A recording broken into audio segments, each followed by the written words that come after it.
பட்ஜெட்டில் என்னென்ன அம்சங்கள் இருக்குது, தமிழ்நாடு புறக்கணிக்கப்பட்டிருக்கா, என்னென்ன விஷயங்கள்லாம் பட்ஜெட்டில் இருந்துச்சு, கொஞ்சம் விவரமாக சொல்லுங்கள். இன்றைக்கி பட்ஜெட்டுடைய எக்ஸ்பெண்டிச்சர் அவுட்லே எவ்வளோ? 48 லட்சம் கோடி. இதுதான் பட்ஜெட்டில் செலவு பண்ண போகிறோன்னா அவங்க என்னதுக்கெலாம் இந்த 48 லட்சம் கோடிங்கிறத பைஃபர்கேஷன் கொடுத்துருக்காங்க. அப்போ இந்த 48 லட்சம் கோடியில் எத்தனை லட்சம் கோடி பீகாருக்கும் ஆந்திராவுக்கும் போயிருக்கு? அங்கே ஒரு 37,000 கோடி, இங்கே ஒரு 15,000 கோடி. ஆந்திராவுக்கு வந்து ஒரு 15,000 கோடி, அங்கே வந்து ஒரு 27,000 கோடி பீகாருக்கு. அதோட அடிஷ்னலாக வந்து ஒரு 2000 மெகாவாட் இருக்கக்கூடிய ஒரு power project which is 21,000 crore. அப்போ ஒரு 26, 21னா இதில் ஒரு 47, இதில் ஒரு 15னா 57, 63,000 கோடி ரெண்டும் சேர்ந்து. நீங்கள் இன்னும் கூட எல்லாத்தையும் சேர்த்திங்க, இதில் கொடுப்பாங்க அதில் கொடுப்பாங்க, அது இதையும் கூட்டி குளித்து எல்லாத்தையும் போட்டு ஒரு 1 லட்சம் கோடியாகவே ரவுண்ட் பண்ணிக்கிங்க. 48 லட்சம் கோடியில் 1 லட்சம் கோடி இந்த 2 மாநிலத்துக்கு போகுதுன்னு வச்சுட்டா கூட மீதி 47 லட்சம் கோடி யாருக்கு போகுது? மொத்தம் இந்தியாவுக்கு தானே வருது. இப்போ நம்மளே தமிழ்நாட்டினுடைய பட்ஜெட் போடுறோம். தமிழ்நாடு பட்ஜெட் பப்ளிக் டொமைனில் இருக்குது. நம்ம அந்த பட்ஜெட் ஷீட் எடுத்து போய் பார்க்கும்போது எந்தெந்த மாவட்டத்துக்கு எவ்வளோ நான் போட்டு வச்சுருக்காங்கங்க. அப்போ இதில் வந்து குறிப்பிட்ட மாதிரி வந்து இன்றைக்கி அந்த மாவட்டத்துக்குள்ள வந்து பேர் இல்லைங்கிறதுக்காக அந்த மாவட்டத்துக்கு நலத்திட்டங்களே போகாமல் போயிட போதா? இன்றைக்கி நம்மளுடைய மக்கள் தொகை வந்து 142 கோடி. இந்த 142 கோடியில் இன்கம் டேக்ஸ் ஃபைல் பண்ணுறவங்க எவ்வளோன்னு பார்த்தீங்கன்னா வெறும் 7 கோடியே 40 லட்சம் பேர் தான். அதாவது வெறும் 5% பாப்புலேஷன் தான் இன்கம் டேக்ஸ் ஃபைல் பண்ணுறாங்க. டேக்ஸ் கட்டல, ஃபைலிங் பண்ணுறது 5%. இதில் டேக்ஸ் எவ்வளோ கட்டுறாங்கன்னு பார்த்தீங்கன்னா வெறும் 2 கோடியே 20 லட்சம். இன்றைக்கி வந்து ஒரு பொருள் வந்து 100 ரூபா இருக்குன்னு வச்சுக்கோங்க, அதுக்கு மேலே 18% ஜிஎஸ்டி எக்ஸாம்பிளுக்கு. அப்போ ஒரு 118 ரூபா ஆயிடுது. இந்த 118 ரூபா பொருள் 100 ரூபா பொருள் தான், அந்த பொருளுடைய விலை 100 தான். அந்த 18% ஜிஎஸ்டிங்கும் போது 118 ரூபாய்க்கு வாங்கணும். நான் எவ்வளோ சம்பாரிச்சா அந்த 100 ரூபா பொருளை வாங்க முடியும்னு நினைக்கிறீங்க? நான் ஒரு 30% ப்ராக்கெட்டில் இருந்தேன்னா 171 ரூபா சம்பாரிச்சேன்னா தான் 100 ரூபா பொருளை நான் வாங்க முடியும். அப்போது ஒரு 18% இருக்கக்கூடிய ஜிஎஸ்டி, இந்த 30% இன்கம் டேக்ஸ், இது ரெண்டையும் கலக்கும்போது ஒரு 30% இன்கம் டேக்ஸில் இருக்கக்கூடிய ஆள் 171 ரூபா சம்பாரிச்சார்னா மட்டும்தான் 100 ரூபா பொருளை வாங்க முடியுது. ஃபஸ்ட்டு டைம் எம்ப்ளாய்மெண்ட்டுக்கு போகிறவங்களுக்கு அவங்களுடைய சேலரி நாட் பியாண்ட் 1 lakh. அதுக்கு மேலே இருக்கிறவங்களுக்கு இந்த ஸ்கீம் கிடையாது. அதுக்கு கீழே இருக்கிறவங்களுக்கு வந்து பார்த்திங்கன்னா ஒரு 3 இன்ஸ்டால்மெண்ட்டில் அப் டு 15,000 ரூபா வரைக்கும் அவங்க 1 month வேஜ் வந்து ரீஎம்பர்ஸ் பண்ணுறேன்னு சொல்கிறாங்க. அப்போ வந்து பார்த்தீங்கன்னா இதை வந்து ஒரு ப்ரொமோஷன், ஒரு இன்சென்டிவ் ஸ்கீம் மாதிரி கொண்டு வராங்க. இது வந்து எம்ப்ளாய்க்கு ரொம்ப யூஸ்ஃபுல்லாக இருக்கும். ஃபஸ்ட்டு டைம் எம்ப்ளாயாக போகிறவங்களுக்கு இது ஒரு அடிஷ்னல் வந்து economical benefit. BE, BTech, MCA படித்தவங்களில் 65% பேர் தான் எம்ப்ளாயபிலிட்டி இருக்குது. அப்போ 100க்கு 35 இந்தியா ஃபுல்லாக அவங்க எடுத்த சர்வே. அப்போ இந்த திறன் மேம்பாடு வந்து ரொம்ப முக்கியங்கிறத ஐடென்டிஃபை பண்ணி இந்த இடத்துல வந்து ஸ்கில் டெவலப்மெண்ட்டுக்கு வந்து ரொம்ப ஃபோக்கஸ் கொடுக்குறாங்க. அவங்க இந்த ஸ்கீமில் இந்த பட்ஜெட்டில் சொல்லியிருக்கிறதுனா அடுத்த 5 வருஷத்துக்கு 20 லட்சம் இந்த மாதிரி மாணவர்களை ஸ்கில் டெவலப்மெண்ட்டுக்கு ஃபோக்கஸ் பண்ணுறோம். இதில் என்னென்னா நீங்கள் 7.5 லட்ச ரூபா வரைக்கும் நீங்கள் ஸ்கில் டெவலப்மெண்ட் லோன் எடுத்துக்கலாம். நம்ம எஜுகேஷன் லோனை பார்த்துருக்கோம். இப்போ நீங்கள் ஒரு படிக்கிறீங்க, ஆனால் எனக்கு வந்து இன்னும் ஒரு 4-5 திறன் எனக்கு மேம்படுத்தணும், அதுக்காக நான் ஸ்பெஷல் கோர்ஸ் பண்ணணும், ஒரு சர்டிஃபிகேட் கோர்ஸ் பண்ணணும், இல்லை வந்து எனக்கு ஒரு ட்ரைனிங் போகணுன்னா நீங்கள் லோன் அவைல் பண்ணிக்கலாம். டாப் 500 கம்பெனிஸில், பெரிய கம்பெனியில் வருஷத்துக்கு 20 லட்சம் பேர்த்துக்கு இன்டர்ன்ஷிப், 12 மாதம் இன்டர்ன்ஷிப் கொடுக்குறாங்க. அந்த இன்டர்ன்ஷிப் பீரியடில் 5,000 ரூபா மாதம் சம்பளம். அப்போ 12×5 60,000 ரூபா ஒரு கொடுக்குறாங்க ஒரு ஸ்டூடெண்ட் இன்டர்ன்ஷிப் போகிறவனுக்கு.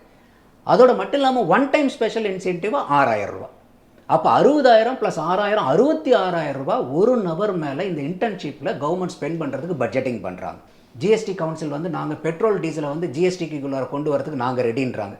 ஆனால் ஸ்டேட் கவர்மெண்ட்ஸ் யாரும் ஒத்துக்க மாட்டேங்கிறாங்க. ஏன்னா இதில் வந்து எப்படி வந்து இன்றைக்கி டாஸ்மாக்லேருந்து ஒரு வருமானத்தை ருசி பார்த்துட்டாங்களோ அந்த மாதிரி இன்றைக்கி டீசலையும் பெட்ரோல்லேருந்து, ஏன்னா இன்றைக்கி நீங்கள் இன்கம் டேக்ஸ் கட்டுங்கன்னா கட்டுறாங்களா வெறும் 2 கோடி பேர் தான். ஆனால் இன்றைக்கி பெட்ரோல் டீசல் நீங்கள் அடிக்கணும்னா நீங்கள் எப்பேற்பட்ட ஆளாக இருந்தாலும் அதுக்கு நீங்கள் டேக்ஸை கொடுத்து வாங்கிட்டு வந்துடுறீங்க. அப்போ இந்த பெட்ரோல் டீசலை நீங்கள் ஜிஎஸ்டிக்குள்ளார கொண்டு வரும்போது என்ன, லிட்டருக்கு உங்களுக்கு 40 ரூபா 50 ரூபா குறையும். அப்போ இந்த லிட்டருக்கு 40 ரூபா 50 ரூபாய்ங்கும் போது ஒவ்வொருத்தனுடைய நீங்களும் நானும் அடிக்கக்கூடிய பெட்ரோல் டீசல்லேருந்து நமக்கு மிச்சமாகும். அதே மாதிரி இந்த ஃபியூயல் காஸ்ட் ஏறனால தான் எல்லா டிரான்ஸ்போர்ட்டேஷன் காஸ்ட் ஏறுது, ப்ராடக்ட்னுடைய ப்ரைஸ் ஏறுது. இன்ஃப்ளேஷனுக்கு மெயின் ரீசனே, விலைவாசிக்கு உயர்வுக்கு மெயின் ரீசனே இந்த diesel petrol prices, energy cost தான்றாங்க. நீங்கள் சுற்றி இருக்கக்கூடிய ஒரு 50 ஏக்கரால் ஒரு பயிர், நீங்கள் ஒரு பயிர், நீங்கள் எனக்கு ஒரு பணப்பயிர் போகிறோம் இல்லை வித்தியாசமாக நான் விவசாயம் பண்ணுறோன்னா உங்களுக்கு இன்சூரன்ஸ் கொடுக்க மாட்டாங்க. அப்போ அந்த மாதிரிலாம் இல்லாமல் நீங்கள் பண்ணக்கூடிய எந்த விவசாயமாக இருந்தாலும் நீங்கள் அது எத்தனை நபர்களாக இருந்தாலும் உங்களுக்கு நான் கிராப் இன்சூரன்ஸ்னு நான் கொடுக்கும்போது என்ன ஆகும்னா எனக்கு வந்து அது பேக்கப்பாக மாறும். எனக்கு வந்து அது ஒரு கீழே விழுந்தாலும் என்னை தாங்கி பிடிக்கும். அப்போ என்ன பண்ணுவேன், நான் விவசாயத்தில் துணிஞ்சு நான் வந்து வேறு பயிர்களை பண்ணுவேன். இன்றைக்கி டாஸ்மாகுக்கு வந்து மூலப்பொருள் என்ன? மொலாசஸ். இந்த மொலாசஸ் எதுலேருந்து வருது? கரும்புலேருந்து வருது. ஆனால் கரும்பு விவசாயிக்கு நீங்கள் மொலாசஸ்க்கு உண்டான காசை கொடுக்குறீங்களா? இப்போ சில பேர்த்துக்கு என்ன கேள்வி எழுதுனா, தங்கத்துக்கெல்லாம் குறைச்சி நீங்கள் என்ன பிரயோஜனம், தங்கமெல்லாம் வந்து பெரிய கோடீஸ்வரர்கள் வாங்குறதானு.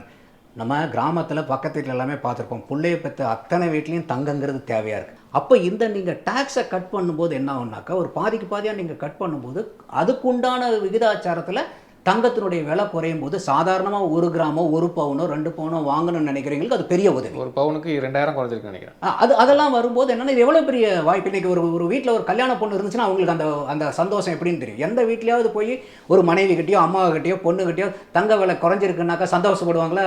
என்னென்ன இதை குறைஞ்சா என்ன பண்ணு. அப்போ எல்லா குடும்பத்திலும் இது எதிர்பார்ப்பு இருக்குது. வணக்கம் சார். வணக்கம் அருண். எப்படி இருக்கீங்க? அட்டாஸ்மாக்காரன், நீங்கள் எப்படி இருக்கீங்க? நல்லா இருக்கேன். Very good. நேற்று யூனியன் பட்ஜெட், அதாவது இந்த 3வது முறையாக பொறுப்பேற்ற அரசாங்கம் முதல் முறையாக பட்ஜெட் தாக்கல் பண்ணுறாங்க. பல விமர்சனங்கள், தமிழ்நாடு அப்படின்ற வார்த்தையே இல்லை அப்படின்னு முதலமைச்சர் சொல்கிறாரு, புறக்கணிக்கப்பட்டிருக்கு அப்படின்றாரு. பட்ஜெட்டில் என்னென்ன அம்சங்கள் இருக்குது, தமிழ்நாடு புறக்கணிக்கப்பட்டிருக்கா, என்னென்ன விஷயங்கள்லாம் பட்ஜெட்டில் இருந்துச்சு, கொஞ்சம் விவரமாக சொல்லுங்கள். தமிழ்நாடுன்னு பேர் இல்லாதனாலேயே புறக்கணிச்சிட்டாங்களா அப்படிங்கிறது ஏற்றுக்க முடியாத ஒன்று. ஏன்னா don't judge the book by its cover அப்படின்னு சொல்லுவாங்க.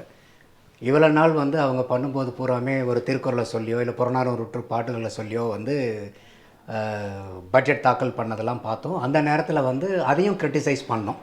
இவங்க வந்து எதுக்காக தமிழ் பேசுகிறாங்கன்னு தெரியாதா, எங்கள் தமிழ்நாட்டில் வர்றதுக்காக அதுக்காகன்னு. இப்போ பேசலிங்கும் போதும் ஒரு குற்றமாகுது. அப்போ பேசினாலும் குற்றம், பேசலனாலும் குற்றங்கும் போது ஒரு குற்றம் சொல்கிறதுக்காகவே ஏதோ ஒரு காரணத்தை தேடுறாங்கன்னு பார்க்க முடியுது. தமிழ்நாட்டை வந்து இவங்க வஞ்சிட்டாங்கன்னு சொல்கிறது வந்து வஞ்சனை செஞ்சுட்டாங்க தமிழ்நாட்டுக்குன்னு சொல்கிறது. தமிழ்நாட்டுங்களுடைய பேர் எங்கேயுமே பட்ஜெட் ஸ்பீச்சில் இல்லை. எல்லாமே பிஜேபி ஆளக்கூடிய மாநிலங்கள், இல்லைன்னா அவங்களுக்கு துணையாக இருக்கக்கூடிய பீகாருக்கோ ஆந்திர பிரதேஷ்க்காக தான் போயிடுச்சு அப்படிங்கிற குற்றச்சாட்டை பெருவாரியாக வச்சிட்ருக்காங்க. என்னுடைய கேள்வி என்னென்னா, மத்திய பிரதேஷனுடைய பேர் இருக்கா, அதில் ராஜஸ்தான் இருக்கா, உத்தரப்பிரதேஷ் இருக்கா, குஜராத் இருக்கா, மகாராஷ்டிரா இருக்கா? இது எல்லாமே பாரதிய ஜனதா ஆளக்கூடிய மாநிலங்கள், பெருவாரியான பெரிய பலத்தோடு இருக்கக்கூடிய மாநிலங்கள். அது மாதிரி இது பல மாநிலங்களுடைய பெயர் இதில் இல்லை. எந்த ஒரு மாநிலத்துக்காக ஒரு குறிப்பிட்ட செயல் திட்டம் ஸ்பெசிஃபிக் ஃபோக்கஸ் இருக்கோ அதை மட்டும் மென்ஷன் பண்ணுவாங்களே ஒழிய, இது ஒட்டு மொத்தமாக பறந்து விரிந்த ஒரு அகில பாரதத்துக்கு உண்டான ஒரு பட்ஜெட், இந்தியாவுக்கு உண்டான பட்ஜெட். அப்போ இதில் தமிழ்நாடு பேர் இல்லை, கேரளா பேர் இல்லை, டெல்லி பேர் இல்லைங்கிற வாதத்தை நம்ம வைக்கணுங்கிற இது இல்லை. இன்னொன்று, இவங்க கூட்டணி கட்சிக்கு வந்து அள்ளி அள்ளி கொடுத்துட்டாங்கங்கிற குற்றச்சாட்டு இருக்குது பீகாருக்கும். இப்போது நம்மளுடைய கேள்வி என்னென்னா, இன்றைக்கி பட்ஜெட்னுடைய எக்ஸ்பெண்டிச்சர் அவுட்லே எவ்வளோ? 48 லட்சம் கோடி. இதுதான் பட்ஜெட்டில் செலவு பண்ண போகிறோன்னா அவங்க என்னதுக்கெலாம் இந்த 48 லட்சம் கோடிங்கிறத பைஃபர்கேஷன் கொடுத்துருக்காங்க. அப்போ இந்த 48 லட்சம் கோடியில் எத்தனை லட்சம் கோடி பீகாருக்கும் ஆந்திராவுக்கும் போயிருக்கு? அங்கே ஒரு 37,000 கோடி, இங்கே ஒரு 15,000 கோடி. ஆந்திராவுக்கு வந்து ஒரு 15,000 கோடி, அங்கே வந்து ஒரு 27,000 கோடி பீகாருக்கு. அதோட அடிஷ்னலாக வந்து ஒரு 2000 மெகாவாட் இருக்கக்கூடிய ஒரு power project which is 21,000 crore. அப்போ ஒரு 26, 21னா இதில் ஒரு 47, இதில் ஒரு 15னா 57, 63,000 கோடி ரெண்டும் சேர்ந்து. நீங்கள் இன்னும் கூட எல்லாத்தையும் சேர்த்திங்க, இதில் கொடுப்பாங்க அதில் கொடுப்பாங்க, அது இதையும் கூட்டி குளித்து எல்லாத்தையும் போட்டு ஒரு 1 லட்சம் கோடியாகவே ரவுண்ட் பண்ணிக்கிங்க. 48 லட்சம் கோடியில் 1 லட்சம் கோடி இந்த 2 மாநிலத்துக்கு போகுதுன்னு வச்சுட்டா கூட மீதி 47 லட்சம் கோடி யாருக்கு போகுது? மொத்த இந்தியாவுக்கு தானே வருது. அப்போ இதில் என்னுடைய தமிழ்நாடுங்கிற பேர் இல்லாதனாலேயே எனக்கு தமிழ்நாட்டுக்கு எந்த திட்டமும் இல்லை, கேரளாங்கிற பேர் இல்லாதனாலேயே எனக்கு எந்த திட்டமும் இல்லைங்கிறது வந்து ஏற்புடையதாக இல்லை. இப்போ நம்மளே தமிழ்நாட்டினுடைய பட்ஜெட் போடுறோம், தமிழ்நாடு பட்ஜெட் பப்ளிக் டொமைனில் இருக்குது. நம்ம அந்த பட்ஜெட் ஷீட் எடுத்து போய் பார்க்கும்போது எந்தெந்த மாவட்டத்துக்கு எவ்வளோ நான் போட்டு வச்சுருக்காங்கங்க. அப்போ இதில் வந்து குறிப்பிட்ட மாதிரி வந்து இன்றைக்கி அந்த மாவட்டத்துக்குள்ள வந்து பேர் இல்லைங்கிறதுக்காக அந்த மாவட்டத்துக்கு நலத்திட்டங்களே போகாமல் போயிட போதா? ஸோ இது வந்து என்னென்னா, ஒரு முழுக்க ஒரு குற்றம் சாட்டுதலுக்காக வந்து சொல்லக்கூடிய ஒரு வாதமாக தான் நம்ம பார்க்குறோம். ஏன்னா எந்த காலத்துலையாவது காங்கிரஸ் கொண்டு வந்த பட்ஜெட்டை பிஜேபி என்னைக்காவது பாராட்டியிருக்கா? பாராட்ட மாட்டாங்க. திமுக கொண்டு வந்த பட்ஜெட் அதிமுக என்னைக்காவது பாராட்டியிருக்கா? அதிமுக கொண்டு வந்தது எனக்கு வந்து திமுக பாராட்டியிருக்கா? அப்போது யதார்த்தமான உண்மை என்னென்னா, எந்த ஆளுங்கட்சி கொண்டு வரக்கூடிய பட்ஜெட்டையும் எதிர்க்கட்சியில் இருக்கக்கூடிய யாருமே ஆதரிக்க போகிறதில்ல. அதுக்காக வந்து அவங்க கவலைப்பட போகிறதும் இல்லை ஆளுங்கட்சிக்காரங்க. அப்போ இது வந்து என்னென்னா ஒரு சம்பிரதாயம் ஆயிடுச்சு. ஒரு பட்ஜெட் வந்தால் இதில் நல்லா இல்லை நல்லா இல்லை நல்லா இல்லை, இருக்கக்கூடிய குறைபாடுகளை எடுத்து சொல்லலாம். இதில் 10லன்னு சொல்லலாம், இன்னும் கூடி கொடுங்கன்னு கேட்கலாம், நமக்கு என்ன இதை செய்யுங்க அதை செய்யுங்கன்னு கேட்கலாம். பட் ஒட்டு மொத்தமாகவே இந்த பட்ஜெட் வந்து ரொம்ப மோசங்கிறது தான் ஒவ்வொரு பட்ஜெட் வரும்போதும் சொல்கிறது.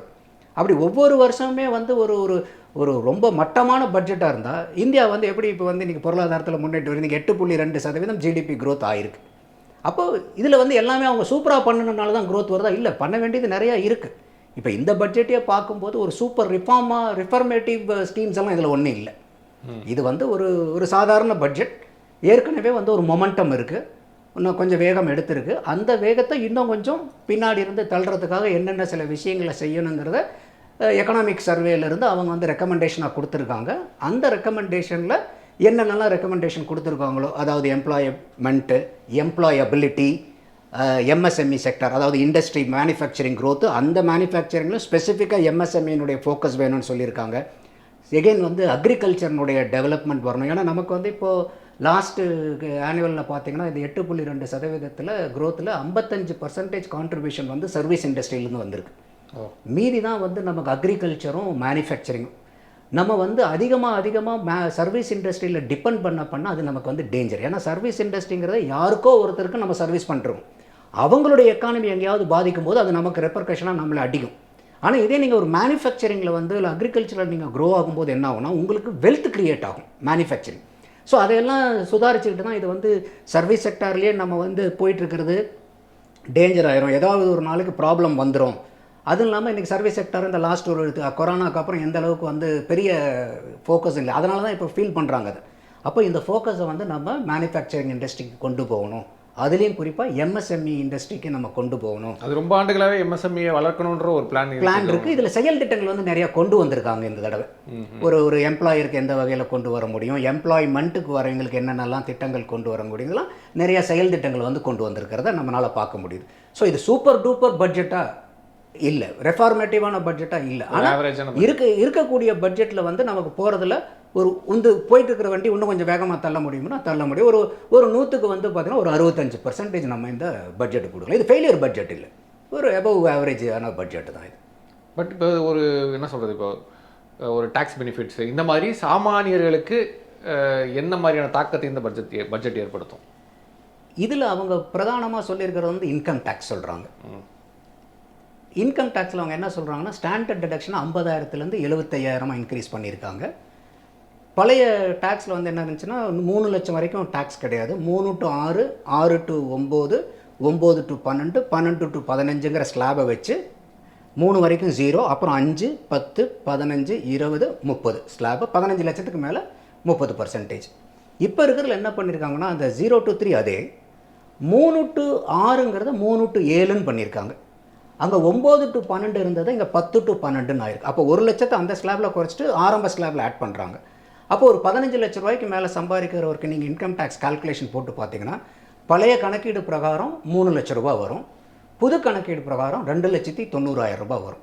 அப்போ 10,000 ரூபாய் மிச்சமாகுது.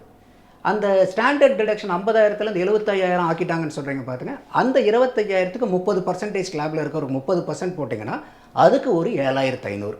அப்போ 10,000 + 7,500 அதிகபட்சமாக 17,500. எல்லாத்துக்கும் இல்லை, அதிகபட்சமாக 17,500 ரூபா இன்கம் டேக்ஸில் 30% ப்ராக்கெட்டில் இருக்கிறவங்களுக்கு மிச்சமாகும். இதே 20%னா குறையும், 10%ல் இருக்கிறவங்களுக்கு இன்னும் குறையும். இது வந்து 17,500 ரூபா வந்து இந்த மக்கள் கையில் வந்து இன்றைக்கி புழக்க விட்டுட்டோம்னா இது வந்து பெரிய கன்சப்ஷனை கிரியேட். ஏன்னா அவங்க ரெக்கமெண்டேஷன் வந்து நமக்கு டொமஸ்டிக் கன்சப்ஷன் அதிகமாகும். அப்போ டொமஸ்டிக் கன்சப்ஷன் அதிகமானதான் எக்கனாமிக்கல் சர்க்குலேஷன் நல்லா நடக்கும், நிறையா ஃபண்ட் ரோலிங் ஆகும், கேஷ் ஜென்ரேட் ஆகும், உங்களுக்கு க்ரோ ஆகும் எக்கானமி. இதில் இன்னொரு என்ன புள்ளி விவரம் நம்ம ஆழமாக போய் பார்க்க வேண்டியது இருக்குன்னா, இன்றைக்கி நம்மளுடைய மக்கள் தொகை வந்து 142 கோடி. இந்த 142 கோடியில் இன்கம் டேக்ஸ் ஃபைல் பண்ணுறவங்க எவ்வளோன்னு பார்த்தீங்கன்னா வெறும் 7,40,00,000 பேர் தான். அதாவது வெறும் 5% பாப்புலேஷன் தான் இன்கம் டேக்ஸ் ஃபைல் பண்ணுறாங்க. டேக்ஸ் கட்டில் ஃபைலிங் பண்ணுறது 5%. இதில் டேக்ஸ் எவ்வளோ கட்டுறாங்கன்னு பார்த்தீங்கன்னா வெறும் 2,20,00,000. அதாவது மொத்த மக்கள் தொகையில் 1.55% மக்கள் தான் அரசாங்கத்துக்கு வருமான வரியாக கட்டுறவங்க. அப்போ இந்த 2.2 கோடியில் கூட 45 லட்சம் மக்கள் மொத்தமாக வசூலாகக்கூடிய இந்த வருமான வரியில் 80% இந்த 45 லட்சம் மக்கள்கிட்டருந்து வருது. அப்போது என்னுடைய கேள்விங்க என்னவா இருக்குன்னா, மொத்தமாக உங்களுக்கு வருமான வரி கட்டுறவங்களே 2 கோடி பேர் தான், 142 லட்சம் கோடி பேரில். அப்போ இந்த 2 கோடி பேர்த்துக்கும் வந்து நீங்கள் முழுக்க நீங்கள் இந்த 17,500 ரூபா வந்து ஒரு வருஷத்துக்கு சேவிங் பண்ணுறோம். ஏன்னா எல்லாருமே 30% ப்ராக்கெட்டில் இருக்க போகிறதில்ல. அப்போ இது பெருவாரியான மக்கள் கையில் அந்த காசை கொண்டு வந்து நிறுத்துமா? இந்த பணம் வந்து இன்றைக்கி மக்கள் செலவு பண்ணி எக்கானமி இன்க்ரீஸ் ஆகிறதுக்கு பத்துமானா பத்தாது. இதில் என்ன நம்ம பண்ண பிரச்சனை எங்கே இருக்குன்னா, இன்றைக்கி 142 கோடி மக்களில் 2 கோடி பேர் தான் நமக்கு வருமான வரி கட்டக்கூடிய அளவுக்கு இந்தியா ஏழை நாடா? இல்லை. இன்றைக்கி டேக்ஸ் எவேஷன் நிறையா நடக்குது. அதாவது இப்போ 7 லட்சம் வரைக்கும் டேக்ஸ் இல்லை. அதாவது வந்து இங்கே 7 லட்சம் வரைக்கும் டேக்ஸ் போட்டாங்கன்னா கூட டிடக்டபிள், அதாவது அந்த ஸ்டாண்டர்ட் டிடக்ஷனை கழிச்சதுக்கு போக டாக்ஸபிள் இன்கம்னு சொல்கிறோம் பாருங்கள், அது 7 லட்ச ரூபா வரைக்கும் டேக்ஸ் போட்டால் கூட அது எக்ஸம்ஷனில் கிளைம் பண்ணிக்கலாம். ஸோ அப்போ 7.5 லட்ச ரூபா வரைக்கும் ஒருத்தர் சம்பாதிக்கிறாருன்னா பழைய பிரகாரம் அவருக்கு டேக்ஸ் வராது. அப்போ 7.5 லட்ச ரூபாய்க்கும் போது ஒரு வருஷத்துக்கு எவ்வளோ? மாதத்துக்கு 62,500 ரூபா. அப்போ என்னுடைய சிம்பிளான கேள்வி, இன்றைக்கி 142 கோடி மக்கள் தொகை இருக்கக்கூடிய நாட்டில் மாதத்துக்கு 62,500 ரூபா சம்பாதிக்கிறது வெறும் 2 கோடி பேர் தான் இருப்பாங்களா? பல கோடி பேர் இருப்பாங்க. பல கோடி பேர் இருப்பாங்க. அப்போ என்ன ஆகுதுன்னா, எல்லாருமே டேக்ஸை எவேட் பண்ணுறாங்க, வரி ஏய்ப்பு செய்கிறாங்க. வரி ஏய்ப்பா இல்லை இந்த வரிச்சலுகை, இந்த இன்சூரன்ஸ் போடுறது, இந்த மாதிரியான பெனிஃபிட்ஸ்னால இந்த டேக்ஸை எக்ஸம் பண்ணிக்கிறாங்களா? இல்லை, அது வந்து உங்களுக்கு பழைய ரெஜிமில் வந்து பார்த்தீங்கன்னா உங்களுக்கு 80cc 80D இதிலெல்லாம் வந்து இன்வெஸ்ட் பண்ணி அதை நீங்கள் பண்ணிக்கலாம். அது வந்து எதுக்குன்னா டேக்ஸினுடைய ரிபேட் எடுக்கிறதுக்கு தான் அது பண்ணுறது, அந்த டிடக்ஷனுக்காக பண்ணுவாங்க. இது அதெல்லாம் நான் சொல்லலை. இது இந்த மாதிரிலாம் எல்லாம் பண்ணுறவங்க தான் 2,20,00,000 பேர். ஓகே. இது வருமான வரிக்கு உள்ளார வராதவங்க, உள்ளார வந்தவங்க வெறும் 2,22,000 20,000 பேர் தான் வரி கட்டுறவங்க. எல்லாமே கட்டாதவங்க, மீதி எல்லாம் கட்டாதீங்க. அப்போ என்னுடைய கேள்வி என்னன்னா, அப்போ இந்த 142 கோடியில் வெறும் இன்னும் 140 கோடி பேர்த்துக்கு வந்து 62,000 ரூபாய்க்கு கீழே தான் சம்பளம் இருக்கா? இல்லை, வரி அவங்க கட்டாமல் இருக்காங்க. என்ன காரணம்னு பார்க்கும்போது நம்மளுடைய இன்கம் டேக்ஸ் வந்து பார்த்திங்கன்னா உங்களுக்கு ப்ராக்ரெசிவ் இன்கம் டேக்ஸ். அதாவது வந்து ஒன்றுமே நீங்கள் சம்பாதிக்கலைன்னா உங்களுக்கு இன்கம் டேக்ஸ் கிடையாது. 3 லட்ச ரூபா வரைக்கும், இப்போ நீங்கள் 7.5 லட்ச ரூபா வரைக்கும் உங்களுக்கு இன்கம் டேக்ஸ் இல்லாமல் ஆகிடும். அப்போ நீங்கள் அதிகமாக போக போக என்ன ஆகும்னா, நீங்கள் அதிகமாக சம்பாதிக்க உங்களுக்கு அதிகமான டேக்ஸ். சில பேர் சொல்லுவாங்க, அதிகமாக சம்பாதிச்சா அதிகமான டேக்ஸ் கட்டுறதுல என்ன தப்பு இருக்குது? நியாயமான கேள்வி தான். இப்போ நீங்கள் வெறும் வந்து ஒரு 10% இன்கம் டேக்ஸ்னு வச்சுக்கோங்க. ஒரு 1 லட்ச ரூபா சம்பாதிக்கிறவர் எவ்வளோ கட்டுவார்? 10,000 ரூபா கட்டுவார். 10 லட்ச ரூபா கட்டுறவர் என்ன பண்ணுவார்? 1 லட்ச ரூபா கட்டுவார். 1 கோடி ரூபாய் சம்பாதிக்கிறவர் 10 லட்ச ரூபா டேக்ஸாக கட்டுவார். அப்போது நீங்கள் ஒரே 10% வச்சிங்கன்னா கூட அதிகமாக சம்பாதிக்க ஒரே சதவீதமாக இருந்தால் கூட மேலே இருக்கிறவர் அதிகமாக தான் கட்ட போகிறார். ஆனால் நம்ம இங்கே என்ன பண்ணுறோன்னா 5, 10, 15, 20, 30% ப்ராக்ரெசிவாக கொண்டு போகிறோம். அப்போ என்ன ஆகுதுன்னு கேட்டிங்கனாக்கா, இப்போ ஏன்னா எல்லாருமே முன்னுக்கு வரது கஷ்டப்பட்டு உழைச்சி தான் முன்னுக்கு வர போகிறாங்க. யாரும் இப்போ நீங்கள் பிளாக் பண்ணினா உடனே அவன் போய் எல்லா பிளாக் பண்ணி வச்சுருக்கிறவனும் வந்து கொள்ளை அடித்தவனோ, கஞ்சா வைத்தவனோ, இல்லை வந்து அபின் வித்தவனோ கிடையாது. நீங்கள் கஷ்டப்பட்டு உங்களுடைய வேலையை உழைச்சி நீங்கள் நேர்மையாக சம்பாரிச்சிருப்பீங்க. ஆனால் அதுக்கு நீங்கள் வரி வரம்புக்குள்ளார நீங்கள் கொண்டு வரலன்னா அந்த மணி பிளாக் மணி ஆகிடுது. ஆனால் ஸ்டில் நீங்கள் உழைச்சி தான் அதை சம்பாரிச்சிருப்பீங்க. அப்போது இந்த ஏன் வந்து அந்த பணத்தை கட்டாமல் விடுறாங்கங்கும் போது என்ன ஆகுதுனாக்கா, இந்த மாதிரி ப்ராக்ரெசிவ் டாக்ஸேஷன் வருது. அப்போ என்ன ஆகுதுன்னா, நீங்கள் ஒரு 30% பிராக்கெட், 1 கோடிக்கு 30 லட்ச ரூபா கட்ட வேண்டியது இருக்கும். 30 லட்சம். இதே நீங்கள் 1000 கோடின்னு என்னாச்சு உங்களுக்கு? 300 கோடி கட்டணும். அப்போ வந்து இதே நீங்கள் 10,000 கோடினாக்கா 3,000 கோடி கட்டணும். அப்போ ஒரு ஜெர்க் ஆகுதுங்க உங்களுக்கு. அப்போ நான் இவ்வளோ தூரம் சம்பாரித்து இவ்வளோ தூரம் நான் டேக்ஸ் கட்ட வரேனே. அப்போ இந்த சிஸ்டம் பார்த்தீங்கன்னா, நீங்கள் சம்பாதிக்காமல் ஒன்றுமே பண்ணாமல் இருக்கிற வரைக்கும் உங்களுக்கு வந்து ரிவார்ட் பண்ணுவோம், கன்செஷன் கொடுப்போம், எல்லாமே பண்ணுவோம். ஆனால் நீங்கள் கஷ்டப்பட்டு உழைச்சி சம்பாதிக்க உங்களை பீனலைஸ் பண்ணுவோம், அதிகமான டேக்ஸ் போடுவோம். அப்போ இந்த சிஸ்டம் புரியுதா உங்களுக்கு? அது சூப்பர் ரிச் டேக்ஸ் தானே. இப்போ செல்வந்தர்கள்ட்டேருந்து வரியை வாங்கி இல்லாதவர்களுக்கு கொடுக்குறோம். தப்பு இல்லை, இல்லாதவங்களுக்கு கொடுக்குறது மாதிரி இருந்தால் தப்பே இல்லை. அதனால தான் நான் இந்த புள்ளி விவரத்தை கொடுத்தேன். இப்போ இன்றைக்கி இந்தியாவில் 142 கோடி இல்லை 2 கோடி தான் டேக்ஸ் கட்டுறாங்கன்னா 140 கோடி பேர் இல்லாத ஆளுங்களா? இல்லை, அவங்களும் சம்பாரிச்சாங்க, ஆனால் அவங்க டேக்ஸ் கட்டுறதில்ல. அப்போது இது இருக்கிறவங்க கிட்டேருந்து பிடிங்கி எல்லாத்துக்குமே கொடுக்கணுன்னாக்கா எவ்வளோ நாள் நீங்கள் அந்த மாதிரி கொடுக்க முடியும்? அப்போ இந்த ப்ராக்ரெசிவ் டேக்ஸ் சிஸ்டத்தை ரொம்ப பீனலைஸ் பண்ணாமல் நீங்கள் எல்லாத்துக்குமே ஒரே மாதிரி ஒரு ரிஃபார்ம் இதெல்லாம் ரிஃபார்ம், இந்த மாதிரி ரிஃபார்ம் தான் எதிர்பார்க்குறோம். அப்போ நீங்கள் வந்து ஒரு இன்கம் டேக்ஸ் யாராக இருந்தாலும் 10% நீங்கள் கட்டுங்க அப்படிங்கும்போது என்ன ஆகும்னா, இன்கம் டேக்ஸ் கம்மியாக இருக்குதுங்கிறது எல்லாத்துக்குமே ஃபீல் ஆகும். அப்போ கட்டாதவங்களாம் என்ன பண்ணுவாங்க, உள்ளார வருவாங்க. 10% தானப்பா கட்டிட்டு போகலாம். இன்றைக்கி ஏன் கட்டுறது இல்லைன்னா 2 காரணம் வருது. ஒன்று வந்து எனக்கு இன்கம் டேக்ஸ் இன்றைக்கி கட்டுறதுனால எனக்கு எவ்வளோ நஷ்டம், கட்டாமல் விட்டு பின்னாடி ஏதோ ஒரு பிரச்சனைனா நான் மாட்டும் போது அதுக்கு நான் எவ்வளோ தண்டம் கட்ட வேண்டியது இருக்குது. எனக்கு அது பெரிய அமௌண்ட்டாக இருக்கா, இங்கே டேக்ஸ் கட்டுறது வருஷம் பெரிய அமௌண்ட்டாக இருக்குதான்னு பார்க்கும்போது நான் நார்மலாக கட்டுறதை விட எனக்கு கான்சிக்வன்சஸ், அதுக்கு கிடைக்கக்கூடிய தண்டனை பெரிய அளவுக்கு இல்லைங்கும் போது இங்கே ஏய்க்க ஆரம்பிக்கிறாங்க. அப்போது இந்த ப்ராக்ரெசிவ் டேக்ஸ் வந்து என்ன ஆகுதுன்னா, நான் பர்ஃபார்மரை நீங்கள் ரிவார்ட் பண்ண மாதிரி ஆயிடுது, பர்ஃபார்மர்ஸை பீனலைஸ் பண்ணுற மாதிரி ஆகிடுது. அப்போ இந்த இடத்துல வந்து பார்த்தீங்கன்னா உங்களுக்கு டேக்ஸ் ரேஷனலைசேஷனை கொண்டு வரணும். அப்போ அந்த ரேஷனலைசேஷனை கொண்டு வரும்போது நீங்கள் 30% டேக்ஸை 10% குறைக்கிறீங்க. உதாரணத்துக்கு நான் சொல்கிறேன், 10ன்னு குறைச்சா கூட இன்றைக்கி 2 கோடி பேர் கட்டக்கூடிய இடத்துல நாளைக்கு 20-25 கோடி பேர் கட்டுவாங்க. டேக்ஸ் 30லேருந்து 10 குறைஞ்சிருக்கலாம், ஆனால் கலெக்ட் பண்ணக்கூடிய அப்சல்யூட் மணி இருக்குது இல்லையா, அது இன்றைக்கி கலெக்ட் பண்ணுறத விட உங்களுக்கு அதிகமாக போகும். அப்போ என்ன ஆகுனா எல்லாருமே டேக்ஸ் கம்மியாக இருக்குது, நம்ம கட்டிட்டு போகலாம் அப்படின்னு சொல்லிட்டு எல்லாருமே கட்டுவாங்க. அரசாங்கத்துக்கு அதிகமான வருமானம் வரும். அப்போ அதிகமான வருமானம் அரசாங்கத்துக்கு வந்தாலும் 10%ங்கும் போது, இப்போ இன்னொரு சிம்பிள் புள்ளி விவரம் சொல்கிறேன். இன்றைக்கி வந்து ஒரு பொருள் வந்து 100 ரூபா இருக்குன்னு வச்சுக்கோங்க, அதுக்கு மேலே 18% ஜிஎஸ்டி எக்ஸாம்பிளுக்கு, அப்போ ஒரு 118 ரூபா ஆயிடுது. இந்த 118 ரூபா பொருள் 100 ரூபா பொருள் தான், அந்த பொருளுடைய விலை 100 தான். அந்த 18% ஜிஎஸ்டிங்கும் போது 118 ரூபாய்க்கு வாங்கணும். நான் எவ்வளோ சம்பாரிச்சா அந்த 100 ரூபா பொருளை வாங்க முடியும்னு நினைக்கிறீங்க? நான் ஒரு 30% ப்ராக்கெட்டில் இருந்தேன்னா 171 ரூபா சம்பாரிச்சேன்னா தான் 100 ரூபா பொருளை நான் வாங்க முடியும். அப்போது ஒரு 18% இருக்கக்கூடிய ஜிஎஸ்டி, இந்த 30% இன்கம் டேக்ஸ், இது ரெண்டையும் கலக்கும்போது ஒரு 30% இன்கம் டேக்ஸில் இருக்கக்கூடிய ஆள் 171 ரூபா சம்பாரிச்சார்னா மட்டும்தான் 100 ரூபா பொருளை வாங்க முடியுது. அப்போ 71 ரூபா அரசாங்கத்துக்கு டேக்ஸாக கட்டுறாரு. இது எந்த விதத்தில் எவ்வளோ பெரிய பேர்டன் இல்லையா இது? இன்றைக்கி வந்து சம்பளக்காரங்களுக்கு அக்கௌண்ட்டில் சிஸ்டத்தில் வரவங்களுக்கு பூரா வேறு வழி இல்லை, சேலரி இல்லை, வரனால நீங்கள் சேலரி கிளாஸ் பூரா பே பண்ணிவிடுவாங்க. பட் வெளியே இருக்கக்கூடிய பிஸ்னஸ் கிளாஸ் ஆண்டர்ப்ரூனர்ஸ் இல்லை எந்த இடத்துலலாம் வந்து ஸ்மால் பிஸ்னஸ் யூனிட்ஸ் இருக்கும், அவங்களாம் மாதத்துக்கு 62,000 ரூபாய்க்கு கீழே சம்பாதிக்கல, இன்னும் அதிகமாகவே சம்பாதிக்கிறாங்க. ஆனால் இதில் வந்து அதிகமான டேக்ஸ் போகுதுங்கிறனால இந்த டேக்ஸ் நெட்டுக்குள்ளார வர்றதில்லை. அப்போ இதில் நீங்கள் சொன்ன மாதிரி அதிகமாக வாங்குறவங்ககிட்டேருந்து வாங்கி கொடுக்கலாமேனா இன்னொரு என்ன புள்ளி விவரம் சொல்லுதுன்னா, இன்றைக்கி நாட்டில் ஹை நெட்வொர்க் இண்டிவிஜுவல்ஸ் இந்தியாவை விட்டு வெளிநாடுகளுக்கு குடியேறது அதிகமான எண்ணிக்கையில் ஆகிட்டுருக்குன்றாங்க. காரணம் டாக்ஸேஷன் அதிகமாக இருக்குது, ரெட் டேபிசம் அதிகமாக இருக்குது, பொலிட்டிக்ஸ் அதிகமாக இருக்குது, பல காரணங்கள் இருக்குது. அதில் இந்த டாக்ஸேஷனும் ஒன்று. அப்போது இன்றைக்கி வந்து அவங்களுக்கு வந்து இது வந்து என்னென்னா, இந்த ஹை நெட்வொர்க் இண்டிவிஜுவல்ஸ், இந்த பெரிய ஆண்டர்ப்ரூனர்ஸ் எல்லாமே தங்க முட்டையிடக்கூடிய வாத்து மாதிரி தான். இப்போ நீங்கள் அந்த வாத்து தங்க முட்டை இடுற வாத்தை அறுத்த கதை நம்ம பார்த்துருப்போம். அப்போ இந்த மாதிரி நீங்கள் வந்து இப்போ நீங்கள் நல்லா யோசிச்சு பாருங்களேன், இன்றைக்கி வருமானம் வரக்கூடிய ஒட்டுமொத்த இன்கம் டேக்ஸில் 80% டேக்ஸு வெறும் 0.3%, வெறும் 45 லட்சம் பேர்த்துக்கிட்ட இருந்து தான் 80% வருமான வரி வருதுன்னா எந்த அளவுக்கு அவங்க ஆல்ரெடி நம்ம டேக்ஸிங் பண்ணிகிட்ருக்கோம். அப்போ திருப்பி ஏன்னா பொதுஜன புத்தி என்ன இருக்குன்னா, இப்போ நான் வந்து ஒரு பொருளாதார நிலைமையில் இருக்கேன்னு வச்சுக்கோங்களேன், என்னுடைய சிந்தனை என்ன, நான் எவ்வளோ கஷ்டப்பட்டேன், எவ்வளோ உழைச்சேன், எவ்வளோ படித்தேன், எவ்வளோ ஹார்ட் ஒர்க் பண்ணியிருக்கேன், மேலே வந்தேன்னு நான் நினைக்கிறேன்.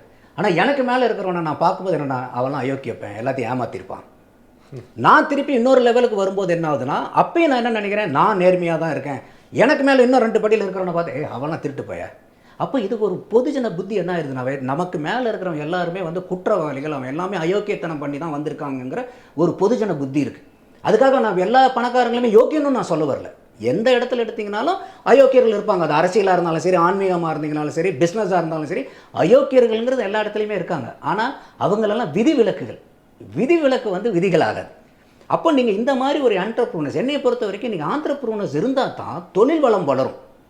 தொழில் வளர்ந்தால் தான் உங்களுக்கு வேலை வாய்ப்பு வரும். வேலை வாய்ப்பு இருந்தால் தான் உங்களை மாதிரி என்ன மாதிரி எல்லாருமே வேலைக்கு போக முடியும், சம்பாதிக்க முடியும், பொருள்களை உற்பத்தி பண்ண முடியும், திருப்பி அந்த காசை வச்சு நம்ம போய் செலவு பண்ண முடியும். அப்போ தான் எக்கானமி வந்து ரிவால்வ் ஆகும். அரசாங்கமுமே வந்து ஆண்டர்ப்ரனர்ஸை உருவாக்கணும் அப்படின்றதுக்காக கடன்கள் கொடுக்குறாங்க. இப்போ நீங்கள் சொன்ன எம்எஸ்எம்இ செக்டார்ஸ் எல்லாம் வந்து வைடாக உருவாக்கணும் அப்படின்னு நினைக்கிறாங்க. ஆனால் ஒரு பக்கம் எம்எஸ்எம்இ செக்டார் அழிக்கிறதுக்கான காரணமே வரி தான் அப்படின்ற ஒரு குற்றச்சாட்டு இருக்குது.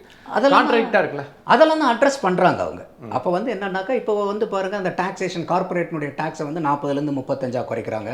போன பட்ஜெட்லேயே வந்து பார்த்திங்கன்னா டொமஸ்டிக் கம்பெனிஸ்க்கு வந்து நிறையாவே குறைச்சாங்க. அதாவது 2022 அப்புறம் ஸ்டார்ட் பண்ண கம்பெனிஸ்க்கு 15%லேருந்து ஒரு 22% அவங்க எந்த விதமான கன்செஷனோ டிடக்ஷனோ அவங்க கிளைம் பண்ணலன்னா ஆல்மோஸ்ட் வந்து பார்த்திங்கன்னா ஒரு 30% வரைக்கும் அந்த மாதிரி கார்பரேட்டுக்கு வந்து டேக்ஸ் குறைக்கிறாங்க. எந்த எண்ணத்தில் குறைக்கிறாங்கன்னா, இந்த மாதிரி கார்பரேட்னுடைய டேக்ஸை குறைக்கும் போது அவங்களுடைய லாபம் அதிகரிக்கும்.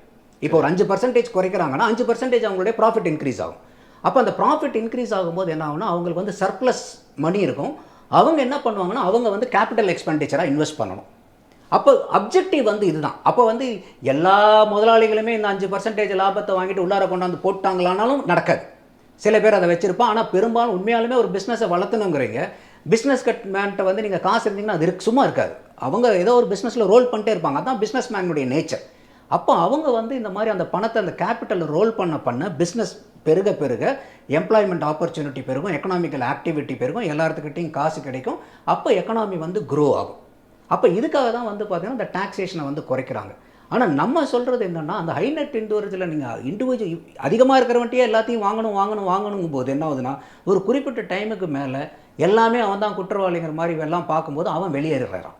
அப்போ நமக்கு ஒட்டு மொத்தமாக ஏன்னா இன்றைக்கி வந்து உதாரணத்துக்கு வந்து ஒரு 10,000 கோடி வச்சிருக்கவன் வந்து வெளியே போகிறான்னு வச்சுக்கோங்களேன், அவன் எல்லா சொத்தையும் இங்கே விட்டுட்டா போவான். ஆனால் பெரும்பாலும் அந்த குற்றச்சாட்டை தான் வைப்பாங்க. கார்ப்பரேட்டுக்கு வந்து வரி சலுகை கொடுத்துருக்குறாங்க, வரியை குறைச்சிருக்கிறாங்க, இந்த மாதிரி இந்த குற்றச்சாட்டை தான் எல்லா பட்ஜெட்லையுமே வைப்பாங்க. ஆனால் நீங்கள் சொல்கிறது முறை நல்லா இருக்குது. அதாவது என்னை பொறுத்த வரைக்கும் ஆந்த்ரப்ரூனர்ஸுங்கிறது வந்து நேஷன் பில்டர்ஸ். ஓகே, இன்றைக்கி ஆந்த்ரப்ரூனர்ஸ் இப்போ எல்லாமே வந்து கவர்மெண்ட்டு தான் பண்ணுதா? இன்றைக்கி நீங்கள் எம்ப்ளாய்மெண்ட்டை நீங்கள் எடுத்துக்கிட்டிங்கன்னா இன்றைக்கி கவர்மெண்ட் செக்டாரில் இருக்கிறத விட ப்ரைவேட் செக்டாரில் தான் எம்ப்ளாய்மெண்ட் ஜாஸ்தி. ஆமாம், ப்ரொடக்டிவிட்டியும் இன்றைக்கி கவர்மெண்ட்டில் இருக்கிறத விட ப்ரைவேட்டில் ப்ரொடக்டிவிட்டி ஜாஸ்தி. ஸோ அப்போ அவங்களுடைய R&D எக்ஸ்பெண்டிச்சரும் ஜாஸ்தி, புது ப்ராடக்ட்ஸ் மார்க்கெட்டுக்கு கொண்டு வரதும் ஜாஸ்தி. அவங்க எல்லாமே இன்றைக்கி ப்ரைவேட் இல்லைன்னா எந்த கவர்மெண்ட்டுமே இன்றைக்கி இயங்க முடியாது. அப்போ இந்த இடத்துல ப்ரைவேட் பப்ளிக் பார்ட்னர்ஷிப் கண்டிப்பாக வந்தே ஆகணும். எல்லா இடத்துலையும் அரசாங்கத்தினால மட்டுமே எல்லா வேலையும் பார்க்க நான் ஆண்டர்பிரினர்ஸையும் கார்ப்பரேட்டையும் நான் வேறு வேறையாக பார்க்குறேன். இல்லை, ஆந்த்ரப்ரூனர்ஸ்னுடைய சைஸ் பெருசாகும் போது அவங்க கார்ப்பரேட் ஆகுறாங்க, அவ்வளோதான். ஓகே, இன்னைக்கு கார்ப்பரேட்டுங்கிறது இப்போ இன்னைக்கு தமிழ்நாட்டில் கார்ப்பரேட் கம்பெனி இல்லை. இப்போ சன் டிவிலாம் கார்ப்பரேட் கிடையாதா? இந்திய முதலாளிகள்னு சொல்லலாம்ல. அப்போ இன்னைக்கு பெரிய பெரிய காலேஜஸ் வச்சிருக்கீங்களா, அதெல்லாம் அந்த கார்ப்பரேட். இப்போ இந்திய முதலாளிகள். அப்போ என்ன ஒரு வெளிநாட்டு முதலாளினா அவன் தப்பு பண்ணுவான், இந்திய முதலாளினா ரொம்ப யோகியமாக இருந்துருவாங்க? அப்படி கிடையாது. நம்ம இங்கே வந்து அவங்களுக்கு வந்து இபியிலேருந்து வாட்டர் ரிசோர்ஸ்லேருந்து இடத்துலேருந்து நிறையா சலுகைகள் கொடுக்குறோம். இங்கே உற்பத்தி பண்ணுறாங்க, நாளைக்கு போயிடுறாங்க. அப்படின்றப்போ வேலைவாய்ப்பு உருவாகும் அப்படின்னு இங்கே கொண்டுட்டு வரோம், நாளைக்கு போயிடுறாங்க. இவ்வளோ சலுகைகள் கொடுத்தோம், காலி பண்ணிட்டு போயிடுறாங்க. இப்போ இந்திய முதலாளினா இங்கே தான் இருப்பார்ல. இது இப்போ உதாரணத்துக்கு வந்து நீங்கள் நம்ம ஊரே எடுத்துக்கங்களேன். இப்போ நம்ம வெளிநாடு கூட வேண்டாம், நம்ம தமிழ்நாட்டை எடுத்துப்போம். இன்றைக்கி சென்னையில் வாழக்கூடிய மக்கள் எத்தனை மக்கள் சென்னையினுடைய பூர்வீகம்? இன்றைக்கி சென்னையில் பிஸ்னஸ் பண்ணுறீங்க எத்தனை பேர் சென்னையில் இருக்கக்கூடிய? பெரும்பாலும் இல்லை. ஏன்னா அவங்க ஊரில் வாய்ப்பு இல்லாதனால அந்த வாய்ப்பு இருக்கக்கூடிய இடத்த தேடி வராங்க. அப்போ இங்கே சென்னையில் சம்பாரிச்சு போகிறோம் எல்லாம் வந்து கடலூர் மாவட்டத்துக்கு காசை தூக்கிட்டு போயிடுவான், ஈரோடு மாவட்டத்துக்கு காசை தூக்கிட்டு போயிடுவான், நாமக்கல் மாவட்டத்துக்கு காசை தூக்கிட்டு போயிடுவான்னு சென்னையில் வந்து அந்த தொழில் வளத்தை செய்யாமட்டோம்னா மொத்தமாக வளர்ச்சி என்ன ஆகும்? அப்போ இது எப்படி ஒரு குறுகிய பார்வையாக வருமோ அதே தான் அந்த மாதிரி இன்றைக்கி வந்து எந்த ஒரு வளரக்கூடிய நாடோ வளர்ந்த நாடுகளோ ஃபாரின் டைரக்ட் இன்வெஸ்ட்மெண்ட்டை கொண்டாடாமல் வளரவே முடியாது. இதுதான் நரசிம்மராவ் பீரியடில் தான் இந்த கேட்டை ஓப்பன் பண்ணுறாங்க. அவர் எடுத்த எக்ஸலண்ட் டெசிஷன் இது. அப்போ எக்கானமியை ஓப்பன் பண்ணும்போது என்ன ஆகுதுன்னா இது வந்து வேர்ல்டு எக்கனாமிக்கல் ட்ரேடாக மாறும்போது இது வந்து எல்லாரும் எல்லா இடத்துலையும் வியாபாரம் பண்ணலாங்கிற ஒரு டிரான்சாக்ஷன் வரும்போது என்ன ஆகுதுன்னா எல்லாமே உங்களுக்கு ஃப்ரீயாக அந்த டிரான்சாக்ஷன் ஆஃப் கூட்ஸ் நடக்குது உங்களுக்கு. அது வரைக்கும் வந்து பார்த்தீங்கன்னா இங்கே பயங்கரமான ரெட் டேப்பிசம், லைசன்ஸ் ராஜ் எல்லாமே வந்து அந்த அரசியல்வாதிகளுக்கு யார் எடுபடியாக இருக்காங்களோ யார் க்ளோஸாக இருக்காங்களோ அவங்க தான் பெரிய பெரிய பிஸ்னஸை பண்ண முடிஞ்சது. இன்றைக்கி அப்படிலாம் கிடையாது. இன்றைக்கி வந்து உங்கள்கிட்ட ஐடியா இருந்துச்சுன்னா இன்றைக்கி இன்வெஸ்ட் பண்ணுற ஆளுங்க இருந்தாங்கன்னா நீங்கள் ஒரு கம்பெனி ஸ்டார்ட் பண்ணிடலாம். அப்போ இதில் வந்து வெளிநாட்டு கம்பெனி உள்நாட்டு கம்பெனின்னு இல்லை, எந்த ஒரு கம்பெனியுமே அவனுக்கு லாபம் வர வரைக்கும் நடத்துவான். இப்போ நீங்களே நம்ம சொந்த ஊருங்கிறனால வந்து எனக்கு நஷ்டம் வந்தால் பரவாயில்லன்னு தொழில் நடத்திடுவானா இந்தியாக்காரன்? நடத்த முடியாது. அப்போ இன்றைக்கி உதாரணத்துக்கு வந்து பார்த்தீங்கன்னாக்கா இப்போ வோடாஃபோன் வந்து இங்கே இருந்தாங்க, வெளியேறிட்டாங்க. ஏன்னா அவங்களுக்கு வந்து டாக்ஸேஷன் ரெட்ரோஸ்பெக்டிவாக போட்டோம். அப்போ வந்து அவங்க வந்து ஒரு கம்பெனியை பை அவுட் பண்ணும்போது அந்த நேரத்தில் வந்து அவங்க டெசிஷன் எடுக்கும்போது அப்போ என்ன டாக்ஸ் ஸ்ட்ரக்சரோ அதை வச்சு தான் அவங்க எடுப்பாங்க. அதையெல்லாம் வந்துட்டு நீங்கள் இவ்வளோ தூரம் டிரான்சாக்ஷன் பண்ணிங்க நாங்கள் ரெட்ராஸ்பெக்டிவாக உங்களுக்கு நாங்கள் டேக்ஸ் போடுறங்க போது என்ன ஆகுனாக்கா அவங்களுக்கு ஏகப்பட்ட நஷ்டங்கள் வரும்போது இந்த மாதிரி நீங்கள் பிரச்சனை பண்ணும்போது என்ன ஆகுனா அவன் எப்படி இங்கே தொழில் பண்ணுவான்? அப்போ இன்றைக்கி வந்து எந்த ஒரு இடத்துலையும் இன்றைக்கி தொழில் நல்லா நடக்கணும்னா ஸ்டெபிலிட்டி ரொம்ப முக்கியம், பொலிட்டிக்கல் ஸ்டெபிலிட்டி. அந்த பொலிட்டிக்கல் ஸ்டெபிலிட்டி எங்கே முக்கியமாக எங்கே திடத்தோடு இருக்குதோ அந்த இடத்துல தொழில் வளர்ச்சி வந்து நடக்கிறத நம்மளால் பார்க்க முடியும். அப்போ ஓவரால் என்னுடைய பாயிண்ட் என்னென்னா இதில் எல்லாருமே சூப்பருங்கிற ஹீரோஸ்ன்னு நான் சொல்ல வரல. குற்றவாளிகள் எல்லா செக்டார்லையும் இருக்காங்க. அது வெறும் பிஸ்னஸ் மேனில் மட்டும் இல்லை. நான் தான் சொல்கிறேன், ஆன்மீகத்தில் அயோக்கியர்கள் இருக்காங்களே, இல்லாமல் இல்லையே. அரசியல்வாதிகள் அயோக்கியர்கள் இருக்காங்களே, இல்லாமல் இல்லையே. அப்போ பிஸ்னஸ் மேனில் இருப்பான். இதெல்லாம் விதிவிலக்குகள். அப்போ நம்ம பார்க்க வேண்டியது என்னென்னா ஒரு ஆந்திரப்புணர் அவங்க வந்து அவங்கள குற்றவாளியாகவே நம்ம பார்க்கணுங்கிற அவசியம் கிடையாது. ஏன்னா இதை சொல்கிற ஆளுங்க பூரா எல்லாம் பயலாக கருத்து சொல்லுவாங்க. எல்லாரும் போய் பாருங்கள் எங்கேயோ ஒன்று வேலை பார்த்துட்டு இருப்பான். கரெக்டு தானே? அப்போ வந்து இல்லைன்னா இவர் ஒரு பெரிய பிஸ்னஸ் பண்ணிட்டு இருப்பார். அப்போ இவர் பிஸ்னஸ் பண்ணும்போதெல்லாம் வந்து நான் ரொம்ப யோகியமாக பிஸ்னஸ் பண்ணுறேன், அடுத்தவன் பிஸ்னஸ் பண்ணது மட்டும் அயோக்கியத்தனங்கிறது வந்து ஏற்புடையதில்லை. அப்போ இந்த ஆண்டர்ப்ரனர்ஷிப்பை அவங்க வந்து ப்ரொமோட் பண்ணணும். அதுக்கு எம்எஸ்எம்இ வந்து எம்ப்ளாய்மெண்ட் கொடுக்கறதுல பெரிய வாய்ப்பு இருக்கக்கூடிய செக்டர். ஏன்னா அதில் தான் வந்து அதிகமான எம்ப்ளாய்மெண்ட்டு, ரூரல் எம்ப்ளாய்மெண்ட் நிறையா கொடுக்க முடியும் அவங்களுக்கு. எல்லாமே வந்து இப்போ இன்றைக்கி கார்ப்பரேட் செக்டர்லாம் ரொம்ப மெத்த படித்த ஆளுங்க அப்படி இப்படிங்கிற ஹை லெவலில் கார்ப்பரேட் இது போனாலும் இந்த எம்எஸ்எம்இயில் பார்க்கும்போது வந்து பார்த்திங்கனாக்கா அந்த நடுத்தர வர்க்கத்தில் இருக்கிறவங்களுக்கு அதிகமான வேலை வாய்ப்பு கொடுக்கக்கூடிய செக்டர் வந்து எம்எஸ்எம்இ செக்டர். ஸோ அந்த எம்எஸ்எம்இ செக்டருக்கு வந்து அதிகமான வந்து இந்த தடவை ஆப்பர்ச்சுனிட்டிஸ் கொடுக்குறாங்க. இன்னும் குறிப்பாக சொல்ல போனோன்னா ஒரு 100 கோடி ரூபாய் வரைக்கும் வந்து அவங்களுக்கு வந்து ஒரு கொலேட்ரல் இல்லாத லோன்ஸ் கொடுக்கறதுக்கு ஒரு ஃபண்டு கிரியேட் பண்ணி அதில் கொடுக்குறாங்க. அதுக்கு வந்து இவங்க வந்து அந்த கிரெடிட் கேரண்டி ஃபீஸ்னு ஒன்று கட்டணும். அதை கட்டும்போது என்னென்னா 100 கோடி வரைக்கும் கேரண்டி. ஆனால் உங்களுடைய லோன் அமௌண்ட் எவ்வளோ வேணால் உங்களோட எலிஜிபிலிட்டிக்கு தகுந்த மாதிரி வாங்கிக்கலாம். பட் முதல்ல வந்து பார்த்தீங்கன்னா உங்களுக்கு அந்த மாதிரி கொலேட்ரலோ ஏதோ பேக்கப்போ இருந்தால் தான் நீங்கள் வாங்க முடியும். இன்றைக்கி அந்த மாதிரி இல்லை, இதெல்லாம் கொஞ்சம் ஈஸ் பண்ணியிருக்காங்க. முத்ரா லோன் வந்து ஏற்கனவே 10 லட்ச ரூபா வாங்கி அதில் திருப்பி கட்டினவங்களுக்கு நீ 20 லட்ச ரூபா வரைக்கும் கொடுக்கலான்றாங்க. கட்டாத ஆளுங்களுக்கு கிடையாது. ஏற்கனவே நாணயமாக வாங்கி கட்டின ஆளுங்களுக்கு 10 லட்ச ரூபாய்க்கு இப்போ 20 லட்ச ரூபா கொடுங்கன்னு சொல்லிட்டு அந்த தருண் ஸ்கீம் அதில் கொண்டு வராங்க.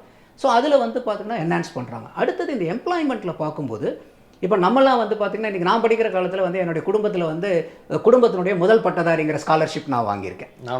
நீங்களும் வாங்கியிருக்கீங்க. Very good. அந்த மாதிரி இப்போ என்ன பண்ணுறாங்கன்னா ஃபஸ்ட்டு டைம் எம்ப்ளாய்மெண்ட்டுங்கிறதுக்கு இன்சென்டிவ்ஸ் கொடுக்குறாங்க. ஓகே, நீங்கள் முதல் தடவை நீங்கள் இன்றைக்கி வேலைக்கு போகிறீங்க அப்படின்னாக்கா மீன்ஸ் பிஸ்னஸ் வேலை எம்ப்ளாய்மெண்ட் ஃபார்மல் செக்டாரில். ஓகே, பிஸ்னஸ்க்கு இல்லை, ஃபார்மல் செக்டாரில் நீங்கள் இது வந்து நான் இப்போ எம்ப்ளாய்மெண்ட்டுக்கு வரேன். எம்எஸ்எம்இக்கு நிறையா கொடுத்துருக்காங்க.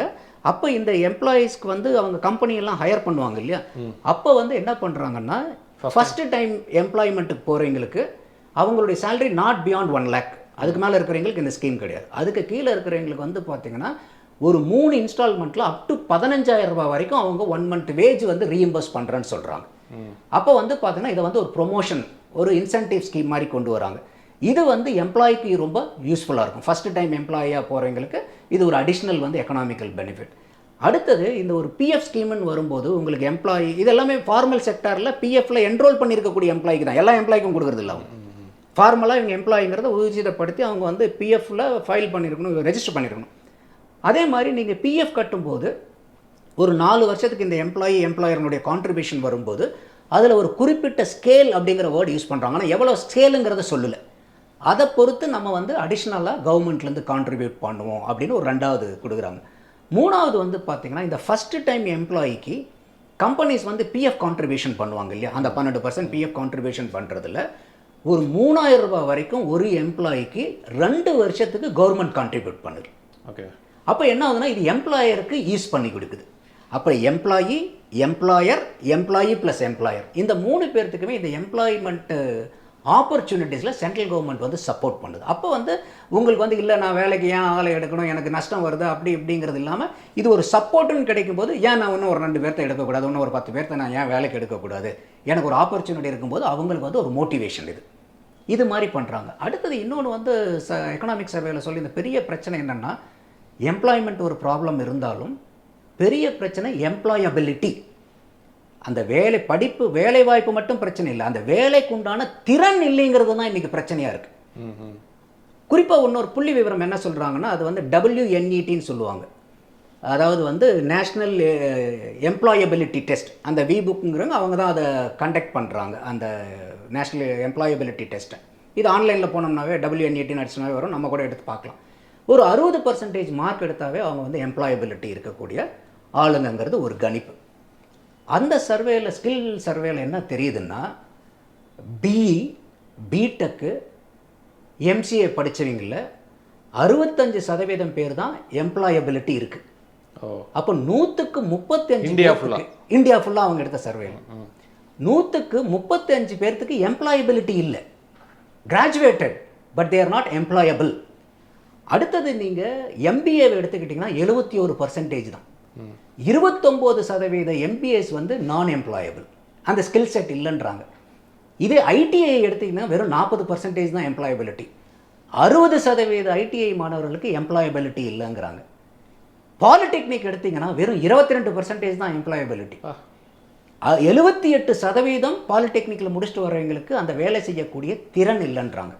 அப்போ இந்த திறன் மேம்பாடு வந்து ரொம்ப முக்கியங்கிறத ஐடென்டிஃபை பண்ணி இந்த இடத்துல வந்து ஸ்கில் டெவலப்மெண்ட்டுக்கு வந்து ரொம்ப ஃபோக்கஸ் கொடுக்குறாங்க. அவங்க இந்த ஸ்கீமில் இந்த பட்ஜெட்டில் சொல்லியிருக்கிறதுனா அடுத்த 5 வருஷத்துக்கு 20 லட்சம் இந்த மாதிரி மாணவர்களை ஸ்கில் டெவலப்மெண்ட்டுக்கு ஃபோக்கஸ் பண்ணுறோம். இதில் என்னென்னா நீங்கள் 7.5 லட்ச ரூபா வரைக்கும் நீங்கள் ஸ்கில் டெவலப்மெண்ட் லோன் எடுத்துக்கலாம். நம்ம எஜுகேஷன் லோனை பார்த்துருக்கோம். இப்போ நீங்கள் ஒரு படிக்கிறீங்க, ஆனால் எனக்கு வந்து இன்னும் ஒரு 4-5 திறன் எனக்கு மேம்படுத்தணும், அதுக்காக நான் ஸ்பெஷல் கோர்ஸ் பண்ணணும், ஒரு சர்டிஃபிகேட் கோர்ஸ் பண்ணணும், இல்லை வந்து எனக்கு ஒரு ட்ரைனிங் போகணுன்னா நீங்கள் லோன் அவைல் பண்ணிக்கலாம். அதுக்கு வந்து பார்த்தீங்கன்னாக்கா ஒரு ஆப்பர்ச்சுனிட்டி வந்து இங்கே கொடுக்குறாங்க. ஒரு 20 லட்சம் மாணவர்களுக்கு 5 வருஷத்தில் வர்ற மாதிரி. அடுத்தது எஜுகேஷன் லோனை கொண்டு வராங்க. ஹையர் எஜுகேஷனுக்கு வந்து 10 லட்ச ரூபா வரைக்கும் டொமஸ்டிக்கில் இந்தியாவுக்குள்ளார நீங்கள் ஹையர் எஜுகேஷன் போகணுங்கும் போது எந்த விதமான வேறு சலுகைகள்லாம் நீங்கள் வாங்காத மாணவர்களாக இருந்தீங்கன்னா 10 லட்ச ரூபா வரைக்கும் உங்களுக்கு வந்து எஜுகேஷனல் லோனு. அதில் வந்து பார்த்திங்கன்னா உங்களுக்கு 3% வரைக்கும் வட்டி தள்ளுபடி பண்ணுறாங்க. ஸோ இது வந்து படிக்கிற சைட்லேயே ஆகட்டும், எம்ப்ளாயபிலிட்டி ஆகட்டும், ஸ்கில் டெவலப்மெண்ட்டில். அடுத்தது இன்றைக்கி காலேஜிலேருந்து முடித்து வரும்போது பல மாணவர்களுக்கு இண்டஸ்ட்ரியில் எக்ஸாக்டாக என்ன நடக்குதுங்கிறதே தெரியாது. அதனால தான் வந்து பார்த்திங்கன்னா காலேஜில் எல்லாமே இன்டர்ன்ஷிப் ப்ரோக்ராம் வைப்பாங்க. அப்போ இன்டர்ன்ஷிப் வந்து இப்போ நிறைய காலேஜில் வந்து நீங்கள் எந்த மாதிரி கம்பெனியில் நீங்கள் போய் இன்டர்ன்ஷிப் வைக்கிறத வச்சு உங்களுடைய மார்க்கெட்டில் உங்களுடைய வேல்யூ அதிகமாகும். நீங்கள் பெரிய கம்பெனியில் இருந்தீங்கன்னா உங்களை ஹையர் பண்ணுறது ஈஸியாக இருக்கும். இவ்வளோ பெரிய கம்பெனியில் இன்டர்ன் பண்ணியிருக்காருன்னு. அதுக்கு நீங்கள் என்ன பண்ணுறாங்க, கவர்மெண்ட் இந்த பட்ஜெட்டில் 1 கோடி பேர்த்துக்கு வந்து 5 வருஷத்துக்கு இன்டர்ன்ஷிப் ஆஃபர் பண்ணுறாங்க. அதாவது வருஷத்துக்கு 20,000 பேர். எந்த கம்பெனியில்? டாப் 500 கம்பெனிஸில், பெரிய கம்பெனியில் வருஷத்துக்கு 20 லட்சம் பேர்த்துக்கு இன்டர்ன்ஷிப், 12 மாதம் இன்டர்ன்ஷிப் கொடுக்குறாங்க. அந்த இன்டர்ன்ஷிப் பீரியடில் 5,000 ரூபா மாதம் சம்பளம். அப்போ 12×5 60,000 ரூபா ஒரு கொடுக்குறாங்க ஒரு ஸ்டூடெண்ட் இன்டர்ன்ஷிப் போகிறவனுக்கு. அதோட மட்டும் இல்லாமல் ஒன் டைம் ஸ்பெஷல் இன்சென்டிவாக 6,000 ரூபா. அப்போ 60,000 + 6,000 66,000 ரூபா ஒரு நபர் மேலே இந்த இன்டர்ன்ஷிப்பில் கவர்மெண்ட் ஸ்பெண்ட் பண்ணுறதுக்கு பட்ஜெட்டிங் பண்ணுறாங்க. இதில் நீங்கள் ட்ரைனிங் பண்ணுற காஸ்ட்டை வந்து கார்ப்பரேட் எடுத்துக்கணும். ஏன்னா அதை நீங்கள் டெவலப் பண்ணும்போது அவனை எம்ப்ளாயாக நீங்கள் யூஸ் பண்ணிக்கலாம், இல்லை வேறு யாரோ நீங்கள் டெவலப் பண்ணி இன்னொரு கம்பெனிக்கு கொடுக்கலாம், இன்னொரு கம்பெனியில் டெவலப் பண்ணாமல் உங்கள் கம்பெனிக்கு வேலைக்கு வரலாம். அதனால் அந்த ட்ரைனிங் காஸ்ட்டை நீங்கள் எடுத்துக்கங்க. அதே மாதிரி ஒவ்வொரு கார்ப்பரேட்ஸ்க்குமே என்னென்னா இந்த CSR கார்ப்பரேட் சோஷியல் ரெஸ்பான்சிபிலிட்டியில் ஒரு குறிப்பிட்ட சதவீதம் ஆஃப் தேர் ப்ராஃபிட், அவங்களுடைய நெட் ப்ராஃபிட்டில் இவ்வளோ பர்சன்டேஜ் கண்டிப்பாக CSR ஆக்டிவிட்டி பண்ணி ஆகணும். அதுக்கு கவர்மெண்ட்டில் கைட்லைன்ஸ் கொடுத்துருக்காங்க. எந்தெந்த செக்ஷனில் நீங்கள் அதை செலவு பண்ணலான்ட்டு. எல்லாத்துக்கும் நீங்கள் பண்ணிவிட்டு நாங்கள் CSR பண்ணுறோன்னு சொல்ல முடியாது. அதில் இவங்க என்ன பண்ணுறாங்கன்னா இந்த ஸ்டைஃபண்ட்ஸ் கொடுக்கறதுல ஒரு 10% நீங்கள் கான்ட்ரிபியூட் பண்ணுங்கன்றாங்க. ஸோ அப்போ கம்பெனிஸும் வந்து இதில் வந்து பார்ட்டேக் பண்ணிக்கிறாங்க அவங்க. ஸோ இந்த மாதிரி வந்து பார்க்கும்போது ஒரு இன்டர்ன்ஷிப் ப்ரோக்ராம் ஆகட்டும், ஸ்கில் டெவலப்மெண்ட் ப்ரோக்ராம் ஆகட்டும், இல்லை வந்து எஜுகேஷன் சைடில் ஆகட்டும், இல்லை ஃபஸ்ட்டு டைம் எம்ப்ளாயீஸ்மெண்ட்டுக்கு, ஸோ இதெல்லாம் வந்து ரொம்பவே வந்து வரவேற்கக்கூடிய வாய்ப்புகளாக இல்லை வரவேற்கக்கூடிய திட்டங்களாக நம்ம பார்க்குறோம். இது கூட பிஜேபியினுடைய மேனிஃபெஸ்டோவில் வந்து அவங்க பர்ஃபார்மன்ஸ் லிங்க்டு இன்சென்டிவ் தான் கொடுத்துருந்தாங்க. காங்கிரஸில் தான் வந்து பார்த்திங்கன்னா எம்ப்ளாய்மெண்ட் லிங்க்டு இன்சென்டிவ் ஸ்கீம் கூட. இவங்க ELIன்னு சொன்னாங்க, பிஜேபி PLIன்னு சொன்னது.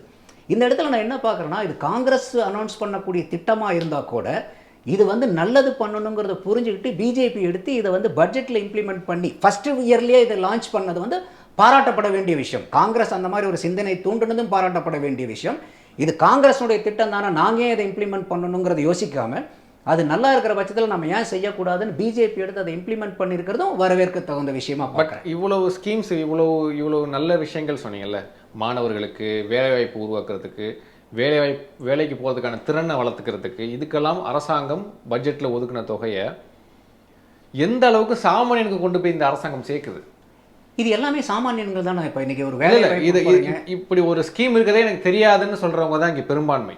ஏன்னா இவங்க தான் எல்லாமே எங்கள் தமிழ்நாடு பேர் இல்லை, இதில் வந்து தமிழை வஞ்சிச்சிட்டாங்க, இது இந்த அரசியல் சம்பந்தமாக தான் இன்றைக்கி டிஸ்கஷனே நடக்குது.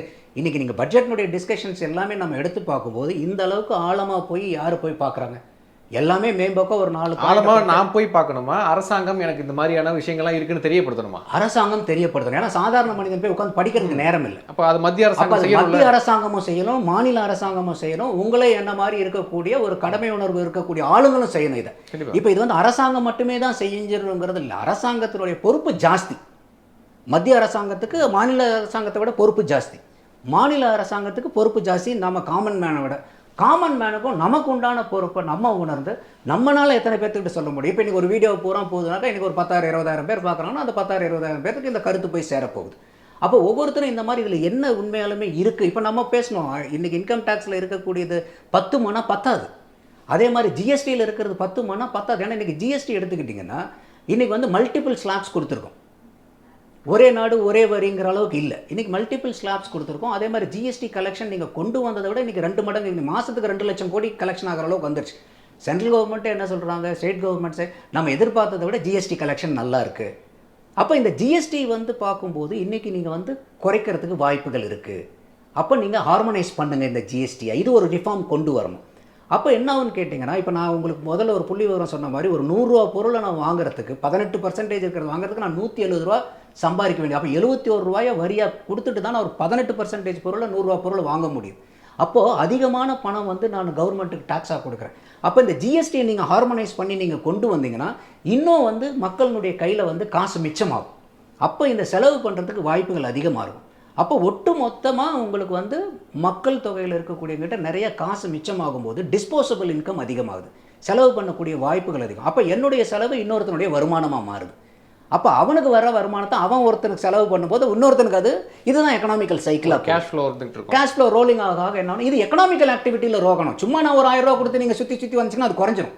எக்கனாமிக்கல் ஆக்டிவிட்டியில் அதே 1000 ரூபா சுற்றினா அந்த 1000 ரூபா 1300, 1400, 1500 பெருகும். அப்போ என்ன ஆகுனா எக்கானமி கோவம். அப்போ இந்த லாங் டேர்ம் வியூவில் வந்து இன்கம் டேக்ஸ் ரிஃபார்ம்ஸும் இங்கே கொண்டு வரணும். நிறையா பேர்த்த இன்கம் டேக்ஸ் நெட்குள்ளே கொண்டு வரதுக்கு இந்த ஜிஎஸ்டியும் வந்து ஹார்மனைஸ் பண்ணி ஆகணும். ஸ்பெசிஃபிக்காக வந்து பார்த்திங்கன்னா இப்போ என்ன சொல்கிறாங்க, ஜிஎஸ்டி கவுன்சில் வந்து நாங்கள் பெட்ரோல் டீசலை வந்து ஜிஎஸ்டிக்குள்ளார கொண்டு வரதுக்கு நாங்கள் ரெடின்றாங்க.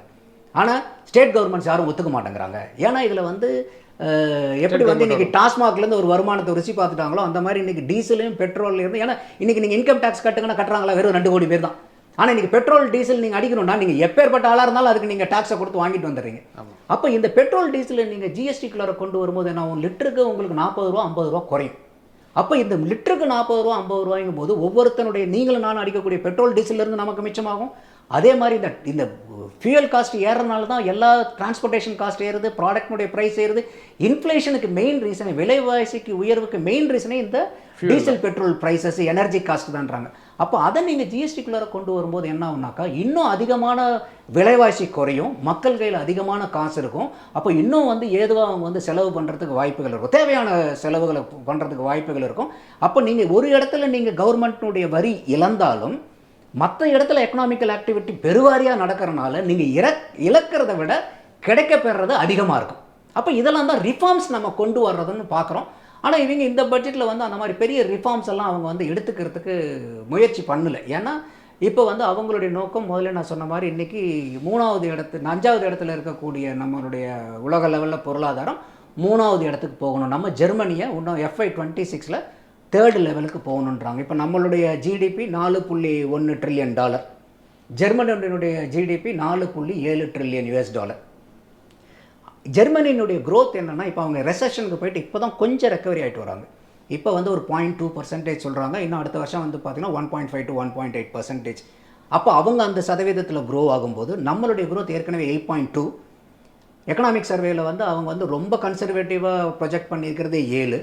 அப்போ நம்ம ரெண்டுக்கும் நடுவில் வச்சுட்டு ஒரு 7.5 to 7.5 வச்சுக்கிட்டோம்னா 7.2 to 7.5 வச்சுக்கிட்டா கூட இந்த பர்சன்டேஜ் ஆஃப் க்ரோத் 2 வருஷத்தில் ஆனோம்னா கூட நம்ம ஜெர்மனியை பீட் பண்ணுறதுக்கு நிறையாவே வாய்ப்புகள் இருக்குது.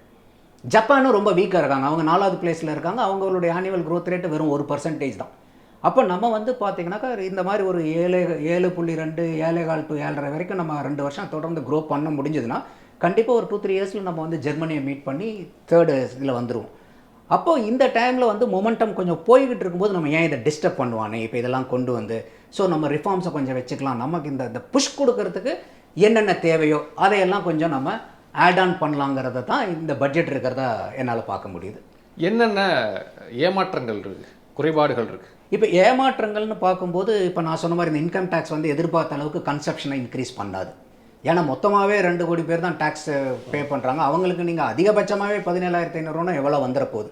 அதே மாதிரி நீங்கள் ஜிஎஸ்டியில் வந்து நிறைய வரி போய்கிட்டு இருக்குது. அந்த ஜிஎஸ்டியை வந்து நீங்கள் ஹார்மனைஸ் பண்ணியிருந்துருக்கணும். அந்த ஹார்மனைஸ் பண்ணியிருக்கும்போது உங்களுக்கு நிறையா வாய்ப்புகள். அடுத்தது வந்து இன்றைக்கி அக்ரிகல்ச்சரில் வந்து இன்றைக்கி எல்லாமே ஸ்கீம்ஸாக இருக்குது. இது இந்த அக்ரிகல்ச்சரில் இருக்கும்போது இன்றைக்கி 1.56 லட்சம் கோடி வந்து இன்வெஸ்ட் பண்ணுறாங்க. இது எல்லாமே என்னென்னா அக்ரிகல்ச்சரல் லாங் டேர்ம் டெவலப்மெண்ட்டுக்கு உண்டான இன்வெஸ்ட்மெண்ட்டாக கடன் கொடுக்குறாங்களா? கடன் கொடுக்கல, லாங் டேர்ம் இன்வெஸ்ட்மெண்ட்ஸ். இது எல்லாமே நிறையா ஸ்கீம்ஸ் வந்து அதுக்காக அந்த அக்ரிகல்ச்சரை என்ஹான்ஸ் பண்ணுறதுக்கு, அதே மாதிரி பயோ இன்புட் அவங்களுக்கு இந்த மாதிரி வந்து கொஞ்சம் லாங் டேர்முக்கு என்னென்னலாம் வந்து இன்ஃப்ராஸ்ட்ரக்சர் வந்து அக்ரிகல்ச்சருக்கு தேவையோ இது தொலைநோக்கு பார்வை தான், நான் இல்லைன்னு சொல்லலை. ஆனால் ஷார்ட் டேர்ம் கெயின் அவங்களுக்கு ஏதாவது இருக்கணும். அந்த ஷார்ட் டேர்முக்கு பெனிஃபிட், அப்போ உதாரணத்துக்கு சொல்லணுன்னாக்கா ஒரு கிராப் இன்சூரன்ஸ் இருக்குதுன்னு வச்சுக்கோங்களேன். ஒரு கிராப் இன்சூரன்ஸ் இருக்குன்னா இப்போ என்ன இருக்குன்னா, ஒரு பகுதியில் வந்து எல்லாரும் ஒரே மாதிரி கிராப் போட்டிருந்தா தான் இன்சூரன்ஸே கொடுப்பாங்க. நீங்கள் சுற்றி இருக்கக்கூடிய ஒரு 50 ஏக்கரால் ஒரு பயிர், நீங்கள் ஒரு பயிர், நீங்கள் எனக்கு ஒரு பணப்பயிர் போடுறேன், இல்லை வித்தியாசமாக நான் விவசாயம் பண்ணுறேன்னா உங்களுக்கு இன்சூரன்ஸ் கொடுக்க மாட்டாங்க. அப்போ அந்த மாதிரிலாம் இல்லாமல் நீங்கள் பண்ணக்கூடிய எந்த விவசாயமாக இருந்தாலும், நீங்கள் அது எத்தனை நபர்களாக இருந்தாலும் உங்களுக்கு நான் கிராப் இன்சூரன்ஸ்னு நான் கொடுக்கும்போது என்ன ஆகுனா, எனக்கு வந்து அது பேக்கப்பாக மாறும்.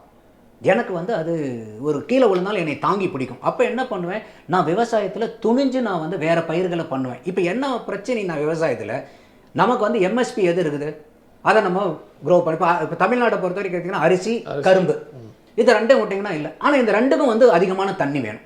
அப்போ எல்லாருமே இந்த விவசாயத்தை நான் இதில் எனக்கு பிரச்சனை இல்லை நான் இதே பண்ணிக்கிறேன்னு போகும்போது தண்ணி பிரச்சனை வருது. அப்போ நீங்கள் விவசாயிகளை வந்து ஒரு குறிப்பிட்ட கல்டிவேஷன்லேருந்து வேறு சில கல்டிவேஷன் நிறைய இன்றைக்கி டிமாண்ட்ஸ் இருக்குது. இன்றைக்கி இந்த அக்ரிகல்ச்சரை வந்து நம்ம எக்ஸ்போர்ட் பேஸ்டாக மாற்றணும், நம்ம வேல்யூ ஆடட் ப்ராடக்ட்ஸாக இருக்கணும். அது பண்ணிகிட்டு இருக்காங்க, பண்ணாமல் இல்லை. பட் அந்த பேஸ் பத்தாது. ஏன்னா இன்றைக்கி என்ன இன்னொரு பிரச்சனைனா, நீங்கள் அக்ரிகல்ச்சர் ப்ரொடியூஸை பூரா எல்லாத்தையுமே நீங்கள் எக்ஸ்போர்ட் பண்ணிட்டீங்கன்னா டொமஸ்டிக் மார்க்கெட்டில் ரேட் ஏறும். அப்போ நீங்கள் விளைவிக்கிறவனை விட இன்றைக்கி வாங்கி சாப்பிட்றவங்க அதிகமாக இருக்கும். அப்போ நீங்கள் விளைவிக்கிறவனுக்காக நீங்கள் வசதி பண்ணும்போது அதை வாங்கி சாப்பிட்றவனுக்கு வழி வரும்போது அவங்களுக்கு ஓட்டு போட மாட்டான். திருப்பி அதை வந்து என்ன ஆகணும், எலக்ட்ரல் பாலிடிக்ஸில் வந்து நின்றும். அப்போ இந்த அக்ரிகல்ச்சரை வந்து நீங்கள் ஒரு எலக்ட்ரல் பாலிடிக்ஸ்குள்ளார வந்து அவங்கள வந்து பண்ணிடுங்க. இப்போ இன்றைக்கி வந்து நான் ஒரு பொருளை உற்பத்தி பண்ணுறேன், அது எனக்கு லாபமாக வந்தால் விற்பேன், இல்லைனா நான் உற்பத்தி பண்ணாமல் கூட நிறுத்திடுவேன், இல்லைனா லாபத்துக்கு மட்டும்தான் விற்பேன். ஆனால் விவசாயிங்கிறது இன்றைக்கி அப்படி இல்லையே. லாபமோ நஷ்டமோ இன்றைக்கி விளைவிக்கிறது அவங்க விற்றே ஆகணும் இல்லை, ஏன்னா பெரிஷபிள் குட்ஸ். அப்போ அந்த மாதிரி இருக்கக்கூடிய எங்களுக்கு வந்து அவங்க இன்றைக்கி விவசாயிகளோட என்ன கேட்குறாங்கன்னா, எங்களுக்கு வந்து எதுவுமே வந்து தேவையில்லை, நீங்கள் அதை கொடுக்குறேன் இதை கொடுக்குறேன், இந்த மானியம் அந்த மானியமே வேண்டியதில்லை, எங்களுக்கு தேவையானதை கொடுங்க. இப்போ ஒரு குறிப்பிட்ட இதில் எடுத்துக்கல, ஒரு டாஸ்மாக். இன்றைக்கி டாஸ்மாக்கு வந்து மூலப்பொருள் என்ன, மொலாசஸ். இந்த மொலாசஸ் எதுலேருந்து வருது, கரும்புலேருந்து வருது. ஆனால் கரும்பு விவசாயிக்கு நீங்கள் மொலாசஸ்க்கு உண்டான காசை கொடுக்குறீங்களா? கரும்புல அந்த சர்க்கரை எடுக்கிறதுக்கு உண்டான காசு தான். அந்த மொலாசஸ்ங்கிறது பை ப்ராடக்ட். அந்த மொலாசஸை வச்சு தான் இன்றைக்கி வந்து பிவரேஜ் இண்டஸ்ட்ரியில் இருக்கக்கூடியங்க, அந்த ஆல்கஹால் இண்டஸ்ட்ரியில் இருக்கக்கூடியங்க, அது விவசாயிக்கு அதுக்குண்டான காசே கிடையாது. அப்போ அதை வச்சு இன்றைக்கி வந்து ஒரு பிரிவரேஜில் பண்ணுறவங்க வந்து அதை வச்சு கோடியாக இன்றைக்கி சம்பாதிக்கிறோம். ஆனால் விவசாயிக்கு அதுக்குண்டான காசு கிடைக்கல. அப்போ இந்த மாதிரி விவசாய சைட்லேயே வந்து பார்த்திங்கன்னா நிறையா அவங்கள முன்னுக்கு கொண்டு வரதுக்கு திட்டங்கள் நிறையா இருக்குது. அப்போ அதையெல்லாம் அவங்க வந்து விவசாயம் மாதிரியே வேறு உற்பத்திக்கு ஏதாவது முதலீடு பண்ணியிருக்காங்களா, இல்லை ஒதுக்கியிருக்காங்களா? இப்போது மினரல்ஸ்க்கு வந்து டேக்ஸை வந்து ரெடியூஸ் பண்ணியிருக்காங்க. மைனிங் இண்டஸ்ட்ரியை வந்து பண்ணுறதுக்கு ஒரு 25 கிரிட்டிக்கல் மினரல்னு ஐடென்டிஃபை பண்ணுறாங்க, ரொம்ப முக்கியமான தாது பொருட்கள்னு சொல்லிட்டு அதுக்கு வந்து டேக்ஸை வந்து நில் பண்ணியிருக்காங்க. ஸோ அப்போ வந்து அந்த கிரிட்டிக்கல் மினரலினுடைய ப்ராப்ளம் வந்து நமக்கு சால்வ் ஆகும். கஸ்டம்ஸ் டியூட்டியும் வந்து பார்த்திங்கன்னா உதாரணத்துக்கு இப்போ தங்கம், சில்வரு, பிளாட்டினத்துக்கெலாம் வந்து கஸ்டம்ஸ் டியூட்டியை குறைச்சிருக்காங்க. முதல்ல 10% இதை இப்போ 6% மாற்றிருக்காங்க. பிளாட்டினத்துக்கு 15.4 இருந்தது 6.4 குறைச்சிருக்காங்க. இப்போ சில பேர்த்துக்கு என்ன கேள்வி எழுதுனா, தங்கத்துக்கெல்லாம் குறைச்சி நீங்கள் என்ன பிரயோஜனம், தங்கமெல்லாம் வந்து பெரிய கோடீஸ்வரர்கள் வாங்குறதானு. நம்ம கிராமத்தில் பக்கத்து வீட்டில் எல்லாமே பார்த்துருப்போம், பிள்ளைய பற்றி அத்தனை வீட்லேயும் தங்கங்கிறது தேவையாக இருக்குது. நம்மளுடைய கலாச்சாரத்தில் அதாவது வந்து ஒரு பொண்ணை பார்க்கும்போது என்னப்பா ஒரு பொட்டு தங்க கூட இல்லாமல் ஏதோ ஒன்று போடணுங்கிறது வெறுங்கழுத்தாக வந்து நிற்கிறேன். அப்போ நம்மளுடைய ஒவ்வொரு குடும்பத்திலையும் இருக்க வேண்டிய பொருளாக நம்ம பார்க்குறது வந்து தங்கம். இது வந்து என்னமோ ரொம்ப கோடான கோடீஸ்வரங்களுக்கு தான் இல்லை, அவனுக்கு வந்து நீங்கள் குறைச்சாலும் சரி குறைக்காட்டும் சரி அவன் வாங்குறத வாங்கிட்டு இருப்பான், நம்ம அவனை பற்றி டிஸ்கஷன் இல்லை. ஆனால் ஏழை மக்களுக்கு இன்றைக்கி குறிப்பிட்ட இந்த சமீப காலத்தில் பார்த்திங்கன்னா தங்கம் விலை ஸ்கை ராக்கெட்டாக போய்கிட்டு இருக்கு. அப்போ இந்த நீங்கள் டேக்ஸை கட் பண்ணும்போது என்ன ஆகுனாக்கா, ஒரு பாதிக்கு பாதியாக நீங்கள் கட் பண்ணும்போது அதுக்குண்டான விகிதாச்சாரத்தில் தங்கத்தினுடைய விலை குறையும் போது சாதாரணமாக 1 கிராமோ 1 பவுனோ 2 பவுனோ வாங்கணும்னு நினைக்கிறவங்களுக்கு அது பெரிய உதவி. ஒரு பவுனுக்கு 2000 குறைஞ்சிருக்கு நினைக்கிறேன். அதெல்லாம் வரும்போது என்னென்னா இது எவ்வளோ பெரிய வாய்ப்பு. இன்றைக்கி ஒரு வீட்டில் ஒரு கல்யாண பொண்ணு இருந்துச்சுன்னா அவங்களுக்கு அந்த சந்தோஷம் எப்படின்னு தெரியும். எந்த வீட்லையாவது போய் ஒரு மனைவிக்கிட்டையோ அம்மாவுக்கிட்டையோ பொண்ணுக்கிட்டையோ தங்க விலை குறைஞ்சிருக்குனாக்கா சந்தோஷப்படுவாங்களா, என்னென்ன இதை குறைஞ்சா என்ன பண்ணு. அப்போ எல்லா குடும்பத்திலையும் இது எதிர்பார்ப்பு இருக்குது. இதில் இன்னொன்று என்னென்னா, அந்த தங்கத்துக்கு நீங்கள் டேக்ஸை குறைக்கும் போது என்ன ஆகுனா ஸ்மகிள்டு குட்ஸ் குறையும். இப்போ நம்ம பக்கமாகவே பார்த்துருப்போம், மாதத்துக்கு ஒரு 3-4 நியூஸ் வந்துடும். திருச்சி ஏர்போர்ட்டில் பிடிச்சோம், சென்னை ஏர்போர்ட்டில் பிடிச்சோம், குஜராத் எல்லா ஏர்போர்ட்லேயும் கேஸ் வந்துட்டுருக்கும். என்ன காரணம்னா, உங்களுக்கு வந்து இந்த எக்ஸைஸ் டியூட்டி கஸ்டம்ஸ் டியூட்டி அதிகமாக இதை எவேட் பண்ணுறதுக்காக, இல்லை வருமான வரியில் மட்டும் இல்லை, எந்த பொருளையுமே உங்களுக்கு வந்து ஒரு டேக்ஸ் அதிகமாக இருந்துச்சுன்னா உடனே வந்து அதுக்கு ஒரு கள்ளச்சந்தை உருவாயிடும். ஏன்னா நான் ஏன் வந்து இதை போய் கட்டணும், எனக்கு அதிகமாக நான் கட்ட வேண்டியது இருக்கு. அப்போ இந்த கோல்டு வந்து ஸ்மக்லிங் பண்ணுறது குறையும். ஆனால் இப்போ ஸ்மகிள் கோல்டு வர்றதை அவன் நார்மல் எக்கனாமிக்கல் சைக்கிள்குள்ளே கொண்டு வர முடியாது. அது பேரல் எக்கானமியாக ஓடிட்டுருக்கும். அது ஆனால் ஜென்ரேட் பண்ணிகிட்ருக்கும். ஆனால் அந்த ஜென்ரேட் பண்ணக்கூடிய கேஷ் சிஸ்டத்துக்கு வருமா, வராது. அப்போ அதுக்குண்டான பலனை வந்து காமன் மேனோ ஒரு சிஸ்டத்தில் யாராவது அனுபவிக்க முடியுமான்னு முடியாது. இதே தான் வந்து பார்த்திங்கன்னா நீங்கள் வந்து ஈக்விட்டி மார்க்கெட்லையும் எடுத்துட்டிங்கன்னா அங்கே வந்து செக்யூரிட்டி டிரான்சாக்ஷன் ஆக்ட் அந்த டேக்ஸு இந்த டேக்ஸுங்கிறதெல்லாம் இருக்குது. அதை வந்து F&Oவில் வந்து பார்த்திங்கன்னா 0.0125% இருந்தது, ஃபியூச்சரில் 0.2 பண்ணியிருக்காங்க, ஆப்ஷனில் 0.1 பண்ணியிருக்காங்க. இதெல்லாம் கொஞ்சம் ஆனால் அவங்க எதிர்பார்த்தது வேறு, ரொம்ப அதிகமாக லாங் டேர்ம் கேபிட்டல் கெயின் வந்து 10% இருந்ததை வந்து 12% பண்ணியிருக்காங்க. ஆல்மோஸ்ட் 25% பேஸில் இருந்து பார்த்தா இருக்கும். அதே மாதிரி ஷார்ட் டேர்ம் கேபிட்டல் கெயினை வந்து 15% இது பண்ணியிருக்காங்க. இது வந்து ரியல் எஸ்டேட்டுக்கு வந்து பார்த்தீங்கன்னா முதல்ல 20% இருந்துச்சு. அந்த 20%ங்கிறது வந்து இண்டெக்ஸேஷன் மேலே. அப்போ இண்டெக்ஸேஷனுங்கிறது என்னென்னா, இப்போ நான் வந்து ஒரு 10 லட்ச ரூபாய்க்கு வாங்குறேன், இன்றைக்கி ஒரு 10 வருஷத்துக்கு முன்னாடி வாங்கியிருக்கேன், இன்றைக்கி வந்து ஒரு 1 கோடி ரூபாய்க்கு விற்கிறேன்னா என்னுடைய லாபம் 90 லட்சம். ஆனால் இண்டெக்ஸேஷனுங்கிறது என்னென்னா, அன்னைக்கு வாங்கின 10 லட்ச ரூபாயினுடைய பொருள் இந்த இன்ஃப்ளேஷனை கால்குலேட் பண்ணி இன்னையினுடைய மார்க்கெட் வந்து அந்த ரேட்டுக்கு என்னவா வரும். இப்போ உதாரணத்துக்கு வந்து ஒரு 40 லட்ச ரூபா, அன்னைக்கு 10 லட்ச ரூபானா இந்த 10 வருஷத்தில் 40 லட்ச ரூபாய்னா, நான் 1 கோடி ரூபாய்க்கு விற்கும்போது அந்த பேலன்ஸ் இருக்குது பாருங்கள், அந்த 1 கோடி மைனஸ் 40 லட்சம், அந்த 60 லட்சத்துக்கு நான் 20% கட்டிட்டுருக்கேன். இது வந்து இண்டெக்ஸேஷன். இப்போ என்ன பண்ணியிருக்காங்கன்னா, அந்த இண்டெக்ஸேஷனை எடுத்துட்டாங்க. அப்போ நீங்கள் 10 லட்ச ரூபாய்க்கு வாங்கியிருந்த 1 கோடி ரூபாய்க்கு விற்றீங்கன்னா இந்த 90 லட்ச ரூபாய் லாபத்துக்கு 12% கட்டுங்க. அப்போ சில பேர்த்திட்ட நம்ம பேசும்போது என்ன தெரியுதுன்னா, இல்லை இந்த மாதிரி இண்டெக்ஸேஷன் எடுத்துட்டு எங்களுக்கு ஃப்ளாட்டாக 12.5 கொடுக்கும்போது எங்களுக்கு பெனிஃபிட்டாக இருக்கிற மாதிரி தான் தெரியுது. அது வந்து ரேட்டு டைம் பீரியடுக்கு தகுந்த மாதிரி மாறும். எல்லாத்துக்குமே பாசிட்டிவாகவும் இருக்காது, எல்லாத்துக்குமே நெகட்டிவாகவும் இருக்காது. ஸோ அப்போ இந்த மாதிரி வந்து டாக்ஸேஷனில் இப்போ எதுக்காக இதை சொல்ல வந்தோன்னா, இந்த ஈக்விட்டியில் இந்த மாதிரி டாக்ஸ் ப்ராப்ளம் வரும்போது ஒரு பெரிய பிளாக் மார்க்கெட் நடந்திருக்கு. டப்பா ட்ரேடிங்னு ஒன்று இருக்குது. டப்பா ட்ரேடிங்னா என்னென்னா, இப்போ ஈக்விட்டி மார்க்கெட்டில் நம்ம NSEலையோ BSEலையோ நம்ம ஸ்டாக்கை வாங்கி வித்துட்ருப்போம். டப்பா ட்ரேடிங்கிறது என்னன்னா, இது எக்ஸ்சேஞ்சுக்குள்ளாரே இந்த ஆர்டர் வராது. இப்போ எப்படி ஒரு பெட்டிங் பண்ணுறோம்ல, கிரிக்கெட் விளையாடும் போது இவன் ஜெயிப்பானா அவன் ஜெயிப்பானான்னு பெட் வைக்கிறோம்ல, அந்த மாதிரி இது வெளியில் எந்த விதமான அண்டர்லைங் அசட்டுமே இருக்காது, ஈக்விட்டி உங்களுக்கு இருக்காது. இந்த இப்போ உதாரணத்துக்கு ரிலையன்ஸ் இருக்குன்னா, ரிலையன்ஸ் வந்து இன்றைக்கி வந்து 200 ரூபா ஏறும், இல்லை வந்து 200 ரூபா குறையும், இல்லை 100 ரூபா குறையும், இந்த மாதிரி பெட்டிங் பண்ணிக்கிறது. கேம்பிளிங் தான் இது. நீங்கள் சொன்ன மாதிரி கரெக்டான வார்த்தை. இது வந்து ஸ்பெகுலேட்டிவ் கேம் கம்ப்ளீட்டாக. இது இன்வெஸ்ட்மெண்ட் இல்லை, ஸ்பெகுலேட்டிவ் கேம்.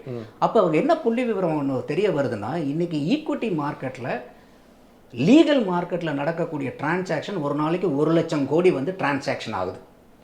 டப்பா ட்ரேடிங்கில் 70,000 கோடி ஆகுது. அப்போ அந்த 70,000 கோடிக்கு உண்டான டேக்ஸு கவர்மெண்ட்டுக்கு போச்சு. அப்போ என்ன காரணம்னா, அவங்க வந்து ஒரு குறிப்பிட்ட அமௌண்ட் வச்சு ஒரு ஓவராலாக பார்க்கும்போது எங்களுக்கு எங்கேயோ போயிடுது. அப்போ அதை எப்படி தடுக்கிறது? அப்போ வந்து நீங்கள் டாக்ஸேஷனை குறைக்கணும். அப்போ எந்த இடத்துலையுமே வந்து பார்த்தா இந்த டாக்ஸுங்கிறது வந்து ஒரு டபுள் சைடட் நைஃப் மாதிரி. அதாவது நீங்கள் ரொம்ப கம்மியாக வச்சிங்கனாலும் நீங்கள் கவர்மெண்ட் மாட்டிக்கும், ரொம்ப அதிகமாக வச்சாலும் டாக்ஸ் எவேஷன் ஆகிடும். அதிகமாக வச்சாலும் கவர்மெண்ட் மாட்டோம், ஏன்னா டாக்ஸ் கட்ட மாட்டோம், எவேஷன். அப்போது இந்த ரெண்டுக்கும் இருக்கக்கூடிய நாமினல் டாக்ஸேஷன் ரேட் என்னன்னு கண்டுபிடிக்கிறது தான் இன்றைக்கி வந்து எக்கனாமிக்கல் பீப்புளினுடைய, எக்கனாமிஸ்ட்டுகளுடைய ஒரு தலையாய கவர்மெண்ட் பீப்புள் ஆகட்டும், இல்லை எக்கனாமியில் இருக்கிறவங்களாகட்டும், இல்லை டாக்ஸ் எக்ஸ்பர்ட்ஸினுடைய எல்லாத்தினுடைய சேலஞ்ச் என்னென்னா, ஹவு மச் இஸ் எனஃப். அது இன்றைக்கி தெரியாதனால தான் இவ்வளோ ஸ்ட்ரகிள் பண்ணிட்டுருக்கோம். அதெல்லாம் நம்ம பண்ணி கரெக்டாக இந்த டாக்ஸிங், ஏன்னா டாக்ஸ்ன்ற ஒன்று வந்து அது வருமானம், அது மட்டுமே அரசுக்கு வருமானத்தை தரும்னு அரசாங்கம் நம்பிட்டு இருக்கக்கூடாது. இல்லை, அரசாங்கம் உற்பத்தியில் இறங்கணும், வருமானம் ஈட்டக்கூடிய பல செக்டார்ஸ்களை உருவாக்கணும். அப்போ டாக்ஸை மட்டுமே அரசாங்கம் நம்பி இருந்தால் அது ஒரு என்ன சொல்கிறது, ஒரு நல்ல கவர்மெண்ட்டாக இருக்காதுல்ல அது. ஆமாம், நீங்கள் நிறையா இது அவங்க கார்பரேட், நீங்கள் அதான் சொல்கிறேன், முதல்ல ஆரம்பத்திலே நான் சொன்ன மாதிரி நீங்கள் நிறைய கவர்மெண்ட் செக்டர்ஸ் கம்பெனிஸ் இருக்குது. இன்றைக்கி எத்தனை கம்பெனிஸ் வந்து ப்ராஃபிட்டபுளாக இருக்குது, எத்தனை கம்பெனியுடைய ப்ரொடக்டிவிட்டி நல்லா இருக்குது. இன்றைக்கி ஒரு டிரான்ஸ்போர்ட் கார்பரேஷன் எடுத்துக்கங்களேன், தமிழ்நாட்டிலே இருக்குது. ப்ரைவேட் கம்பெனிக்காரன் ஒரு பஸ் வாங்குறான், அவன் 4 பஸ் ஆகுது, 5 பஸ் ஆகுது, 10 பஸ் ஆகுது, மேலே போய்ட்டுருக்கான். நம்ம கார்பரேட் பஸ்ஸில் இருக்கிற பஸ்ஸில் இருக்கக்கூடிய பஸ்ஸுக்கு ரிப்பேர் பண்ண முடியல, எம்ப்ளாய்க்கு சம்பளம் கொடுக்க முடியல, ரிட்டையர் ஆனதுக்கு ரிட்டையர் பெனிஃபிட் கொடுக்க முடியல, அந்த எம்ப்ளாயிட்டிருந்து பிஎஃப்ஐ கலெக்ட் பண்ணோம், ஆனால் பிஎஃப்ல கட்டல. இப்போ நீங்கள் ஒரு தனியார் கம்பெனி வந்து நீங்கள் எம்ப்ளாயிட்டிருந்து பிஎஃப்னு டிடெக்ட் பண்ணிவிட்டு பிஎஃப்ல பே பண்ணலன்னா அது க்ரைம். ஆனால் இன்றைக்கி அரசாங்கத்திலே எத்தனை டிபார்ட்மெண்ட்டில் நீங்கள் பிஎஃப்ஐ கலெக்ட் பண்ண பிஎஃப்ஐ நீங்கள் பிஎஃப் ஆஃபீஸில் கட்டியிருக்கீங்க. அப்போ இதெல்லாம் என்னென்னா, கவர்மெண்ட் ஒரு பக்கம் நடத்தணும், ஆனால் அந்த கவர்மெண்ட் எஃபிஷியண்ட்டாக இருக்கணும். அப்போ இன்றைக்கி பப்ளிக் செக்டாருக்கும் ப்ரைவேட் செக்டாருக்கும் இதுதான் வந்து இருக்குது. ஏன்னா அக்கௌண்டபிலிட்டி ஃபிக்ஸ் பண்ணுவாங்க ப்ரைவேட் செக்டாரில், கவர்மெண்ட்டில் வந்து அப்படி இல்லை. ஆனால் அந்த இன்ஸ்டிடியூஷனுக்குள்ளார லீக்கேஜ் ஜாஸ்தியாக இருக்குது. அந்த லீக்கேஜை பூரா அட்ரஸ் பண்ணணும். அதில் என்ன ஆகுனா, அந்த டிபார்ட்மெண்ட்டுக்குள்ளாரையும் பாலிடிக்ஸ். இப்போ உதாரணத்துக்கு நீங்கள் டிரான்ஸ்போர்ட்டுக்கு நான் திருப்பி வரேன். இப்போ நீங்கள் டிரான்ஸ்போர்ட்டில் போனீங்கன்னா அசோசியேஷன் யார்? எல்லாம் கட்சிக்காரங்க. இந்த கட்சி கட்சியாக இருந்தால் அந்த கட்சி இது பண்ணோம். அப்போ எல்லாமே அரசியல் கட்சி சார்ந்த தொழிலாளர் கூட்டமைப்பு தான். அங்கே அண்ணா தொழிற்சங்கம் எல்லாமே கட்சி சார்ந்தது தான். அப்போ என்ன ஆகுதுன்னா, இந்த ஆளுங்கட்சி வரும்போது அவங்க சத்தம் போடுவான், அந்த ஆளுங்கட்சி வரும்போது இவன் சத்தம் போடுவான், இவன் இருக்கும்போது எதிர்கட்சியாக இருக்கும்போது பயங்கரமாக சத்தம் போடுவான், அவன் ஆளுங்கட்சியாக வரும்போது இதை கண்டுக்க மாட்டான். அப்போ எல்லாருமே வந்து ஒரே ஃப்ரீக்வன்சியில் தான் இருப்பாங்க. கடைசியில் எல்லாருமே இவன் இந்த அசோசியேஷன் செய்யும் அந்த செய்யும் நம்பிட்டு இருப்பாங்க. ஆனால் எல்லாருமே அரசியல் கட்சி சார்ந்திருக்கனால யாருக்கும் செய்ய மாட்டாங்க. அப்போ என்ன ஆகுனா, இந்த மாதிரி வந்து ஒரு அரசாங்கக்கூடிய பப்ளிக் செக்டரில் நிறைய லீக்கேஜஸ் இருக்குது. அந்த லீக்கேஜஸ் எல்லாம் ஃபிக்ஸ் பண்ணணும், அக்கௌண்டபிலிட்டி ஃபிக்ஸ் பண்ணணும், ப்ரொடக்டிவிட்டி என்ஹான்ஸ் பண்ணணும், பர்ஃபார்மன்ஸ் பேஸ்டு ப்ரொமோஷன்ஸ் கொடுக்கணும். ஏன்னா இப்போ ப்ரைவேட்லலாம் நீங்கள் 10 வருஷம் ஆயிடுச்சுங்கனால ப்ரொமோஷன் கொடுத்துட மாட்டான். இல்லை 3 வருஷம் தான் ஆயிருக்குது, உனக்கு 2 வருஷம் தான் இருக்கும், ப்ரொமோஷன் கொடுக்காம இருக்க மாட்டோம். பர்ஃபார்மன்ஸுக்கு தகுந்த மாதிரி ப்ரொமோஷன்ஸ் இருக்கும். பட் இன்றைக்கி பப்ளிக் செக்டரில் அப்படி இல்லை. உங்களுக்கு வந்து எக்ஸ்பீரியன்ஸ் பேஸ்டு ப்ரொமோஷன் ஆட்டோமேட்டிக்காக சில நேரத்தில் வந்துடும், சீனியாரிட்டி பேஸ்ட் ப்ரொமோஷன். அப்போ இதெல்லாம் வந்து நிறையா ரிஃபார்ம்ஸ் கொண்டு வர வேண்டியது இருக்குது. இதெல்லாம் வந்து பார்த்திங்கன்னா ஒரு லாங் டேர்மில் திங்க் பண்ணக்கூடிய பொலிட்டிக்கல் பார்ட்டிஸ் பண்ணுவாங்க. ஸோ அதெல்லாம் வந்து படிப்படியாக வரும். இன்றைக்கி நம்ம வந்து முதல்ல இருந்ததை விட இன்றைக்கி நிறையா சேஞ்ச் ஆகி தான் வந்திருக்கும். ஆனால் இப்போ நம்ம வந்த தூரத்தை விட போக வேண்டிய தூரம் அதிகமாக இருக்குது. அப்படி போகும்போது என்ன ஆகுனாக்கா, இந்தியா வந்து ஒட்டுமொத்தமாகவே ஒரு அருமையான ஒரு வளர்ந்த நாடாக, இப்போ நம்ம அதுதான் சொல்கிறோம், 2047 விக்ஷித் பாரத்ன்னு மோடி கனவு கண்டுட்டு இருக்கக்கூடிய நிலைமைக்கு போக முடியாது. அதை வந்து அதை நோக்கி நம்ம பயணிக்கிறோம். அது எல்லாத்துக்குமே ஆசை தானே. இன்றைக்கி வந்து வளர்ந்த நாடாக இந்தியா மாறக்கூடாதுங்கிற யாராவது இந்தியர்கள் சொல்லுவாங்களா? ஒரு இந்தியர்கள் கூட சொல்ல மாட்டாங்க. எல்லாத்துக்கும் அந்த எதிர்பார்ப்பு இருக்குது. ஆனால் அதுக்குண்டான செயல் திட்டங்களை, அதுக்குண்டான திட்டங்களை நல்லபடியாக வகுத்து, இதில் வந்து வெறும் இது கொண்டு வந்தால் ஓட்டு போயிட்டா என்ன பண்ணுறது, தோற்று போயிட்டா என்ன பண்ணுறதுங்கிற அந்த ஓட் பாலிட்டிக்ஸ்குள்ளார போய் சிக்கிடாமல் ஒரு லாங் டேர்ம் பிளானை வச்சு நம்ம கொண்டு வரும்போது டெஃபினட்டாக இந்தியா வந்து வளர்ந்த நாடாக மாறுங்கிறதுல எனக்கு எந்த விதமான மாற்று கருத்துமே இல்லை. ரொம்ப நம்பிக்கையாக தான் இருக்கேன் நான். பார்க்கலாம். நிறைய விஷயங்களை பகிர்ந்தீங்க. பட்ஜெட்டில் இருக்கக்கூடிய நிறைகள் குறைகள், அது மாதிரி இந்த நாடு வந்து ஒரு வளர்ந்த நாடாக மாறணும் அப்படின்னா ஒரு லேமேன்லேருந்து இங்கே இருக்கக்கூடிய அரசாங்கம், அரசியல் கட்சிகள் எல்லாருக்குமே பொறுப்பு இருக்குது அப்படின்றதையும் ரொம்ப டீட்டெயிலாக மக்களுக்கு புரிகிற மாதிரி சொன்னீங்க. ரொம்ப நன்றி சார். நன்றி அருண்.